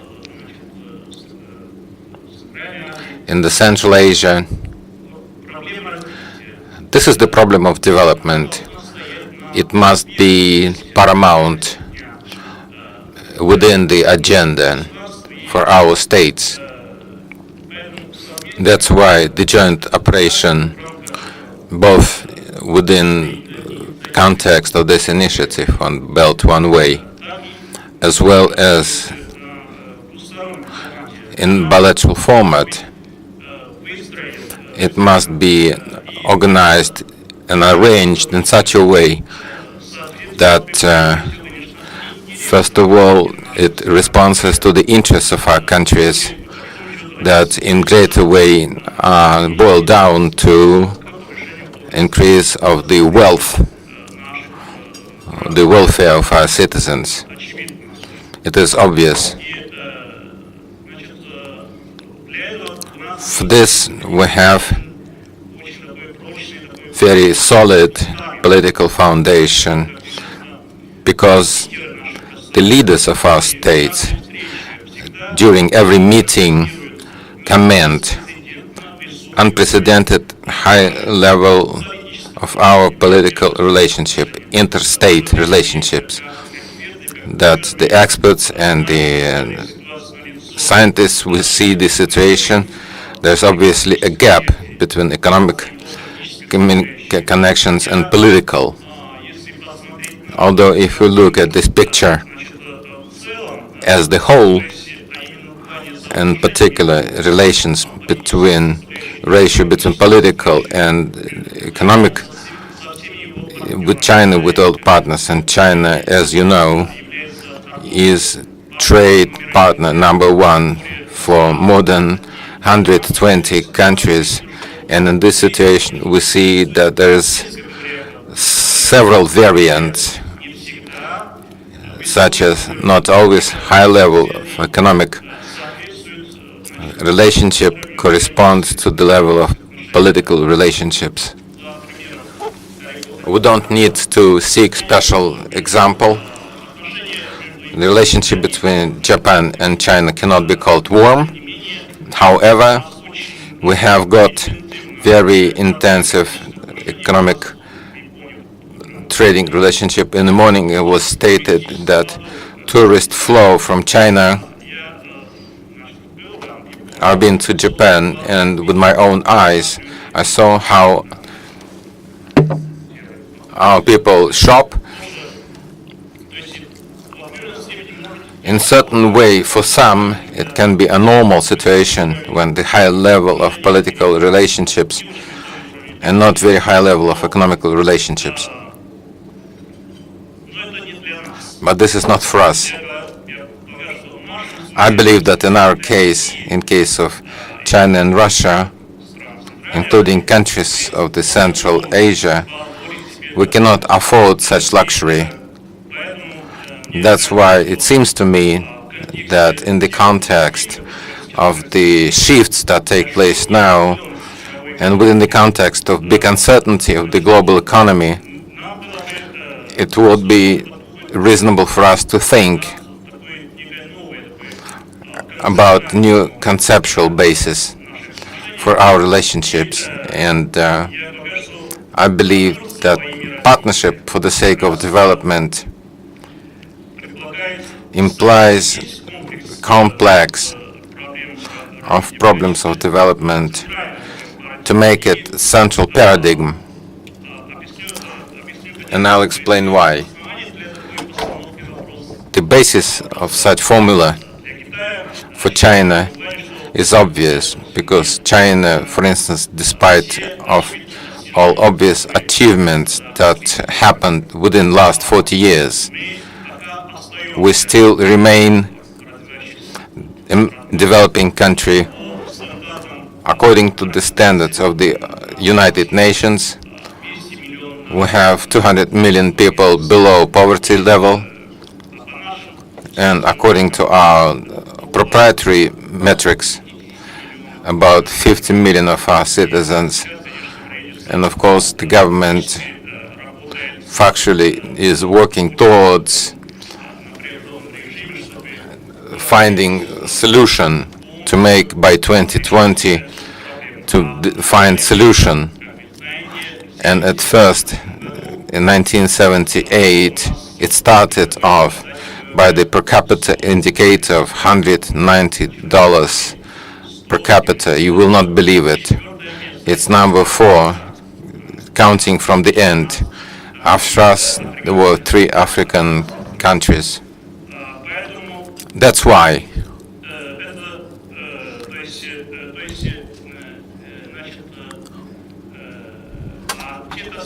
and those achievements that were reached as part of the policy of openness and reform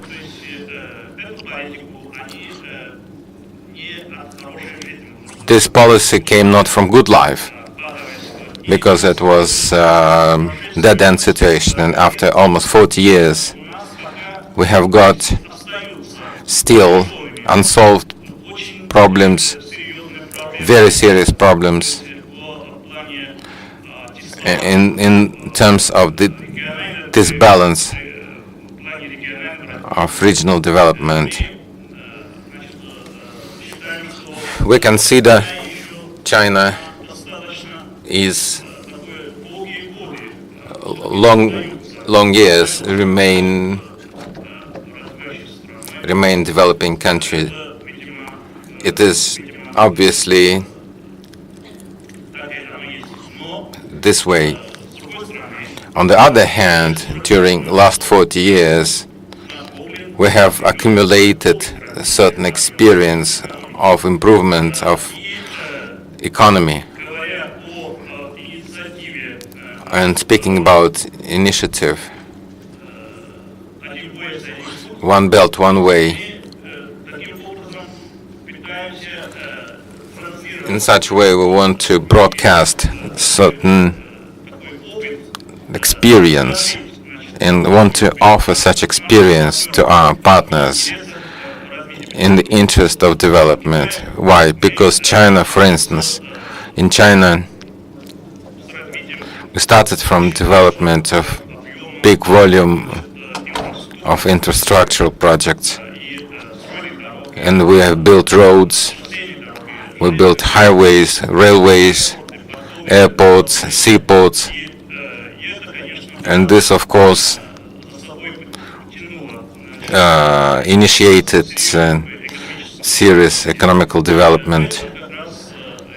And this where I believe that we have some experience, according to which our partners could take a look what things from our experience can be used to have consistent economical development. I'm sorry for interrupting you. Just 2 minutes left for you, because we're coming close to the time frame of our session. If you can, please speak for 2-3 minutes. It doesn't mean review of well-established principles and values that are well-established in our bilateral relationships. And they work perfectly, and I believe that we don't need anything else. I believe that in terms of the content, such partnership for development implies joint development and realization of the projects in the area of infrastructure, industrial cooperation, protection of the environment, and similar things. For now,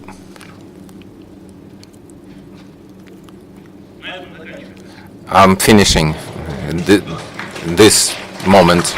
Thank you very much. If I may, I'd like to give the floor to another representative of China, Mr. Li Xin, Director of the Center of the Eurasian and Central Asia Studies at the Shanghai Institute of International Studies.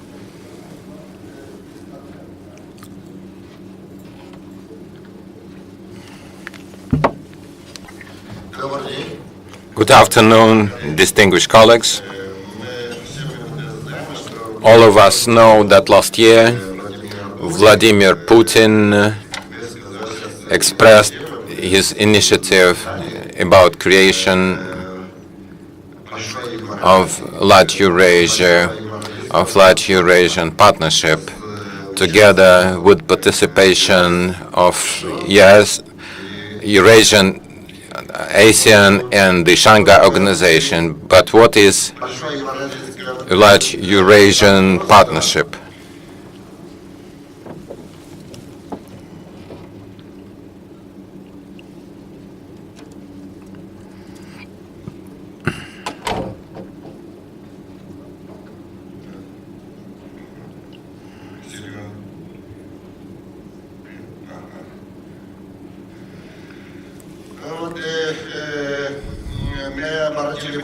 We noticed that many Russian brain centers have written present reports, and out of these reports, the most significant is the Moscow Carnegie Center and the club. As for philosophy of Moscow Carnegie Endowment, Russia is offering to the European Union, including large Europe from Lisbon to Vladivostok, but European Union refused and to carry out sanctions. Russia decided to turn towards the east to China, and not only to China. But here, there was not full of results. Investment didn't take place, and trading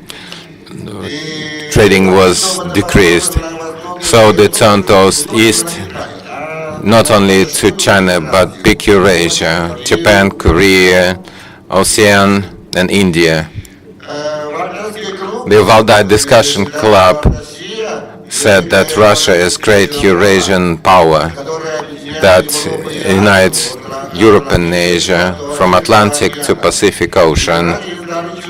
It has historical role as the heart of the earth and is the center of Eurasia. And based on this, Russia must create big Eurasian Union, within which Russia is located in the most center of this unity. Big Eurasia against American geopolitical and economical bloc. Creation of Big Eurasia starts from the expansion of Shanghai Organization and inclusion of India, Pakistan, and also Iran. And usage of resources of one belt, one road in the favor of enhancement of European Asian unity that is in the center of Big Eurasia. It is clear that Russian experts make some assumptions based on the geopolitics. But in 1990, American scientist Lutvat created the geoeconomics, and after Cold War, geoeconomics instead of geopolitics became the foundation of international relationships. The market competition became the stimulus for development of the global economy. So Putin was right while determining what Big Eurasia is.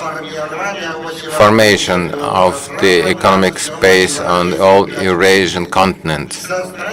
Creation of the zone of free trading with the countries of ASEAN and economical partnership and possible integration. This is the consideration of Shanghai Organization, Eurasian Union, and realization of one way, one belt, and also Federation Council Chairman Mr. Matvienko mentioned partnership as the creation of a relationship with the prospering countries of Eurasia in the area of trade, and China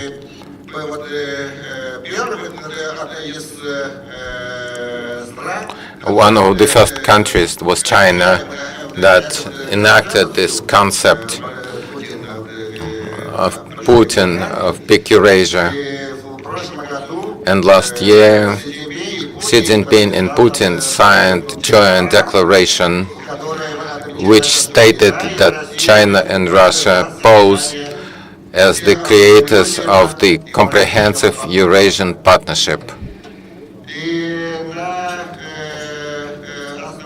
And on the basis of the thinking of Putin and Matvienko about big Eurasian Partnership, we believe that its comprehensive partnership must be economic integration, not geopolitical unity. I myself is economist. That's why I don't like geopolitics. In this sense, it fully corresponds with one belt, one road, and on the basis of which we can talk about the tie between one way and one road with the Eurasian Union. How to connect? Many speak of Eurasian Union is international organization, and one belt, one road is just initiative. How to join? There is no objectivity.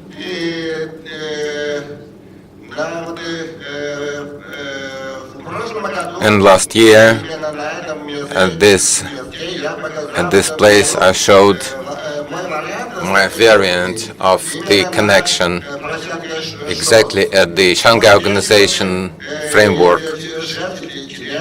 6 countries members will soon 8 countries in 6 partners of the dialogue, and 18 countries already are covered by this initiative.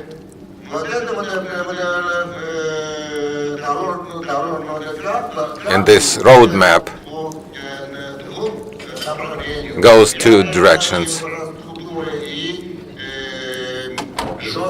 Soft infrastructure and hard infrastructure. If this connection is good for trading and investment adaptation of the legislative initiatives, then we have this type of picture.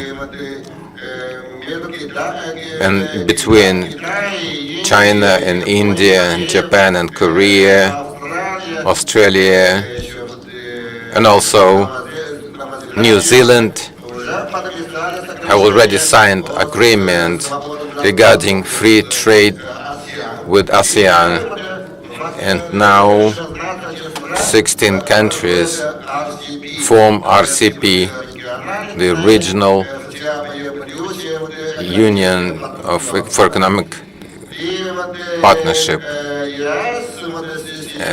and the Eurasian Union together with the Shanghai Organization and the Eurasian country between China and India are intended for creation of the free trade zone, and of course the ASEAN, and between China and Eurasian Union they started negotiations for signing trading economical agreement.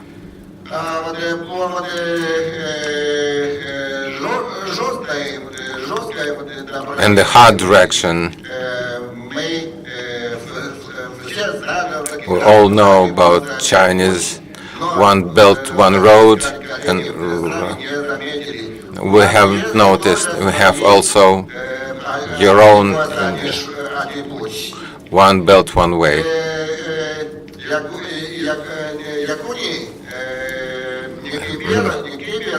Yakunin and Nikipelov, Asibov, Sadovnichey,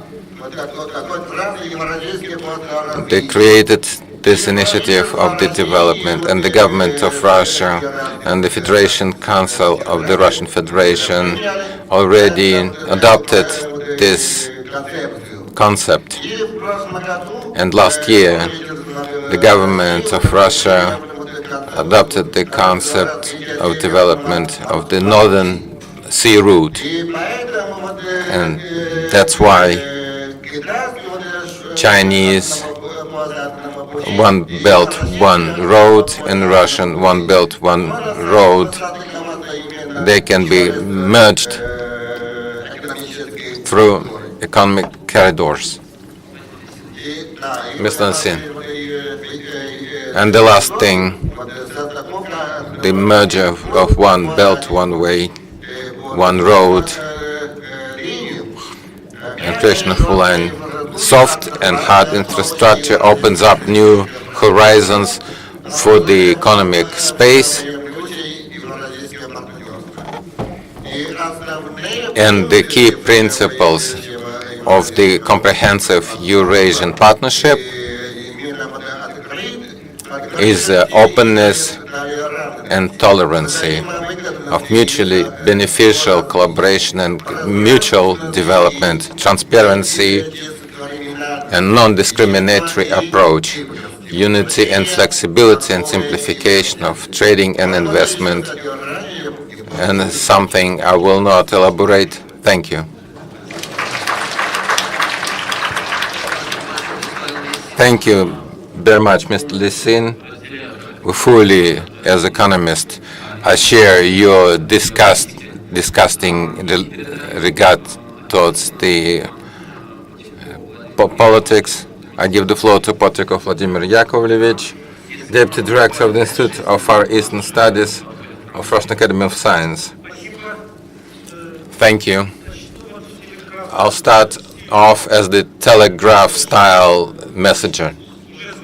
It was stated already at this conference, especially in the presentation of Shinzei, one of the favorite Chinese idioms, that everything in this world is either creating challenges and opportunities, and also initiative of one belt, one road. Being applied to Russia, what is the opportunity? What are the implications? What are the pluses and minuses? The key pluses of this initiative is powerful impulse to the development. By the way, in development all around. If you remember the key projects that were listed today, modernization of transit, construction of new automotive road from China to Europe, array of the projects in hydrocarbons, and related effects will be very significant from the standpoint of the adding to the growth rate of the gross domestic product of our country, as well as in terms of the employment and throughout all around, with the concrete realization of different projects, of different initiatives. Many questions come, and new quality of our bilateral relationships must be just this, to search for, on one side, common approaches to the solving of the existing problems, and on the other hand, finding new ways. Because if you wish, the question can be towards any project, such as Primorye 1, Primorye 2, and why in our territory should we carry Chinese freight for China? What does it, how do we benefit from this? Maybe not so much, but I'll say there are related effects. There's a problem that from the Russian Federation in many cases is requested to have immediate investment spending in order to provide transit throughout Russian territory of all kinds of the roads of Silk Way, but we have no way to avoid it. As you know, according to the Russian saying, if you want to be called a mushroom, you have to get into the basket. The impulse to development. The second important point is that the largest of all existed in China initiatives of international character. That is, this is the initiative of One Belt, One Road. It substantially impacts the integration processes in Russia. The first and the most important, China has become key center of integration attraction in Eurasia.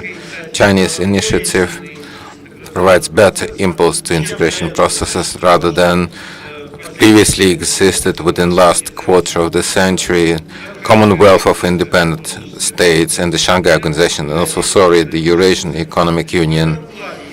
In this sense, I believe that Russian government initiative about big Eurasian partnerships is the formula that will allow to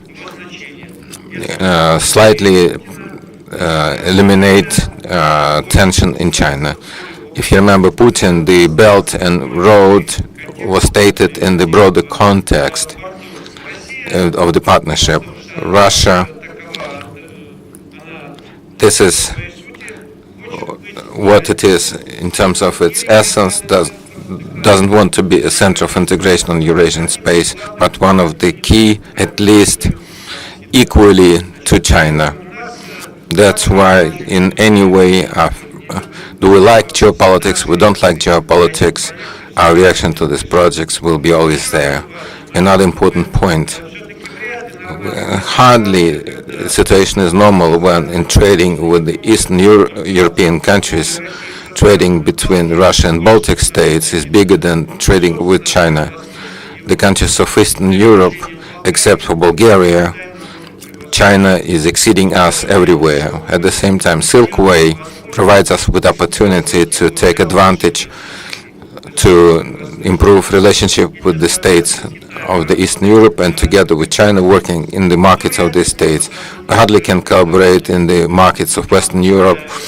China has investments total of more than 10 billion in the core states.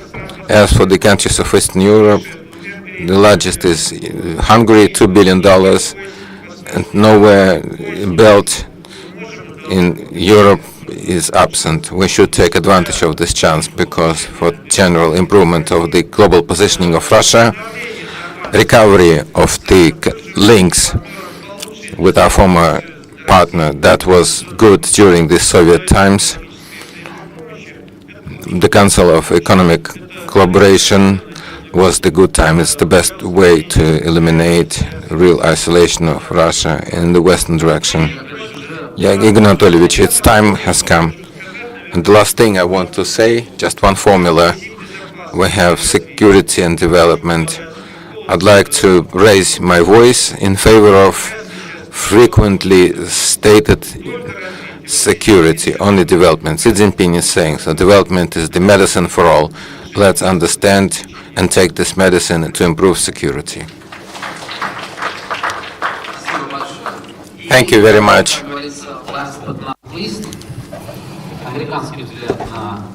American look at the cooperation between Russia and China. We're giving the microphone to Angela Stent. She's the director for the Eurasia, Russia and Eastern Europe Center in Georgetown University. Mrs. Stent, please, if at all possible, 5-6 minutes, don't take it as a discrimination on my part. It's just that very little time left. I'd like to thank the organizers and especially Andrei Kortunov for your invitation to sit on the stage. I am the only American voice here. I will cut down my speech, but I want to return to some of the questions that we heard yesterday, particularly in the second session about world order and how that might impact Russian and Chinese interests in Eurasia. I am an academic, but I like geopolitics. So we'll start with that.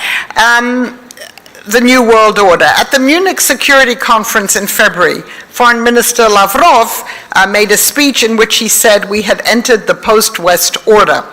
The other foreign minister to say the same thing was the Iranian foreign minister, Mr. Zarif.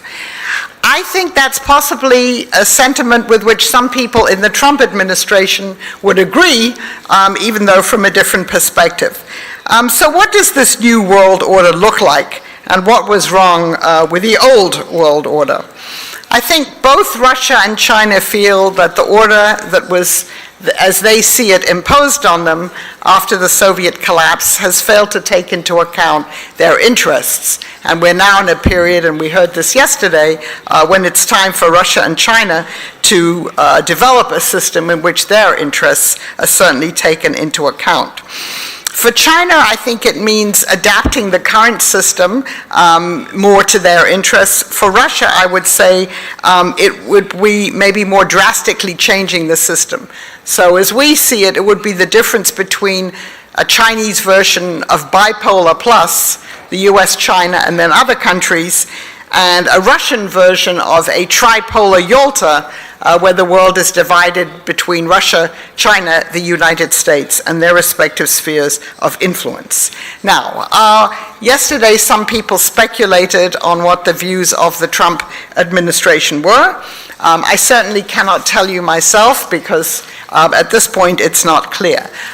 Certainly the people in the White House have rejected the old system of US alliances. You saw that very much on display last week in President Trump's first foreign trip. It's adopted a protectionist policy. It's abandoned the Trans-Pacific Partnership.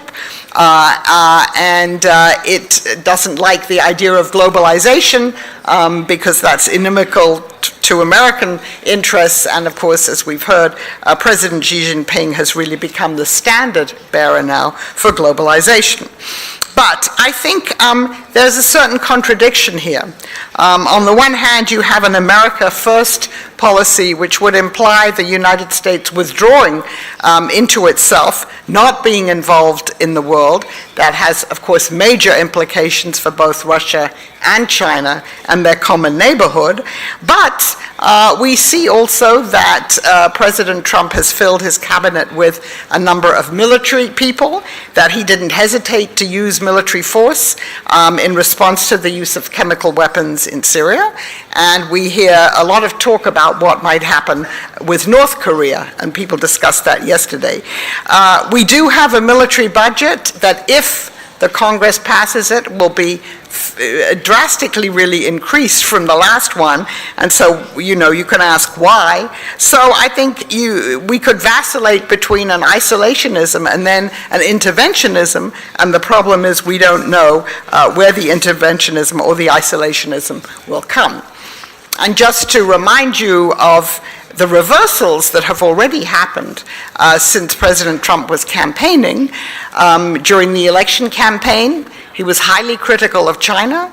He praised Russia.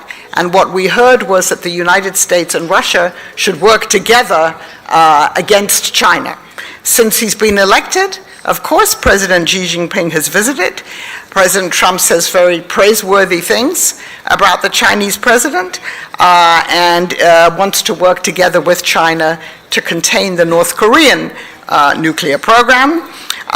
He said very praiseworthy things about Russia during the campaign, but of course, the domestic issues now with Russia's activities during the campaign have slowed the process of the normalization of relations, although they are proceeding. But the idea of some kind of playing either the China or the Russian card, I think that's already disappeared.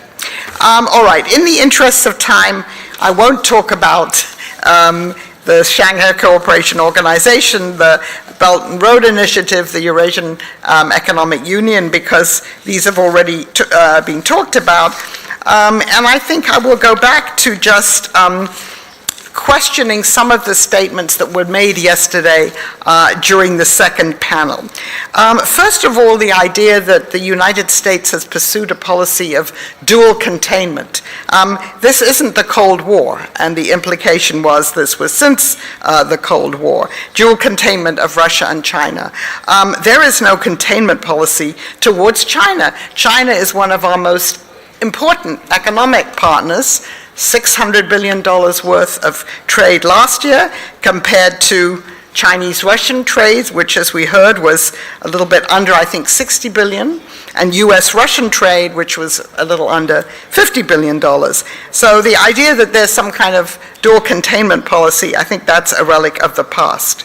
Then the point was made that foreign policy is now a domestic instrument in the United States. It's instrumental for domestic politics. I agree. I think that's equally true of Russia and China.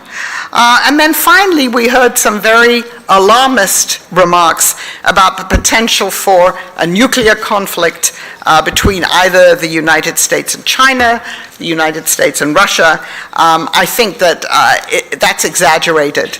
I think the concern, which I think someone did articulate, is that an unforeseen incident, either in the Baltic area, over the skies in Syria, on the Korean Peninsula, could provoke a broader conflict, which hopefully would never happen.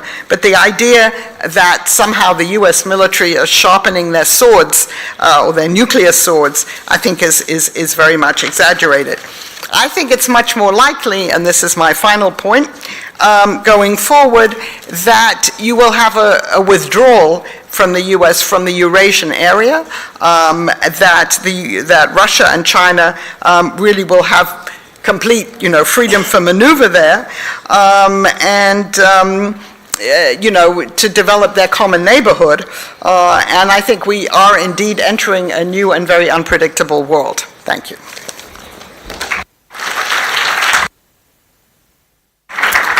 Thank you very much, Mrs. Stent. I do say that American view at the cooperation in the region is indeed is very interesting and very important, and I would say that with the American participation, one should consider the way this whole process will carry forward. Seemingly, the United States is not a geographical part of the Eurasia, but on other from other point of view, participating in the European processes and funding such mega infrastructural project, this is where we see the possibility for the United States and its private sector definitely to participate.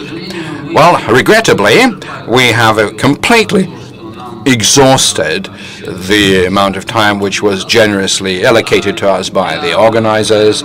I guess that in a very brief way I will summarize. First thing that I would like to say is that we were able to find one of the areas where there is an insufficient application of the economic cooperation potential between Russia and China. Several speakers today emphasized this, and that is the investment area. I absolutely agree to that, and there are prerequisites showing that the situation is starting to gradually improve, and so we would like to hope that within the context of the Russian and Eurasian participation in the One Belt, One Road initiative, this kind of a positive dynamics, as well as the positive dynamics in a mutual trade turnover, will continue developing further. There was an interesting sparring between the economist and non-economist in terms of their perception of the Single Belt, Single Road initiative, to what extent this is either a geopolitical or not geopolitical, but purely economic initiative. So I guess that somewhere, for the majority, the truth is going to be somewhere in the middle. And I suppose a very interesting point that I noted to myself was that the principles which were being articulated by both the representatives of the EEC and the Chinese representatives with respect to what kind of an initiative it should be, what kind of principles it should follow. Maybe some people noted certain discrepancies, but at the same time I was able to see a critical component in terms of this commonality, which gives us reasons to hope that despite the risk, despite the uncertainties of the new evolving world order, we do see the opportunity for quite an intense and large-scale partnership. With that, please allow me to finish this session and thank our panelists and you for your attention.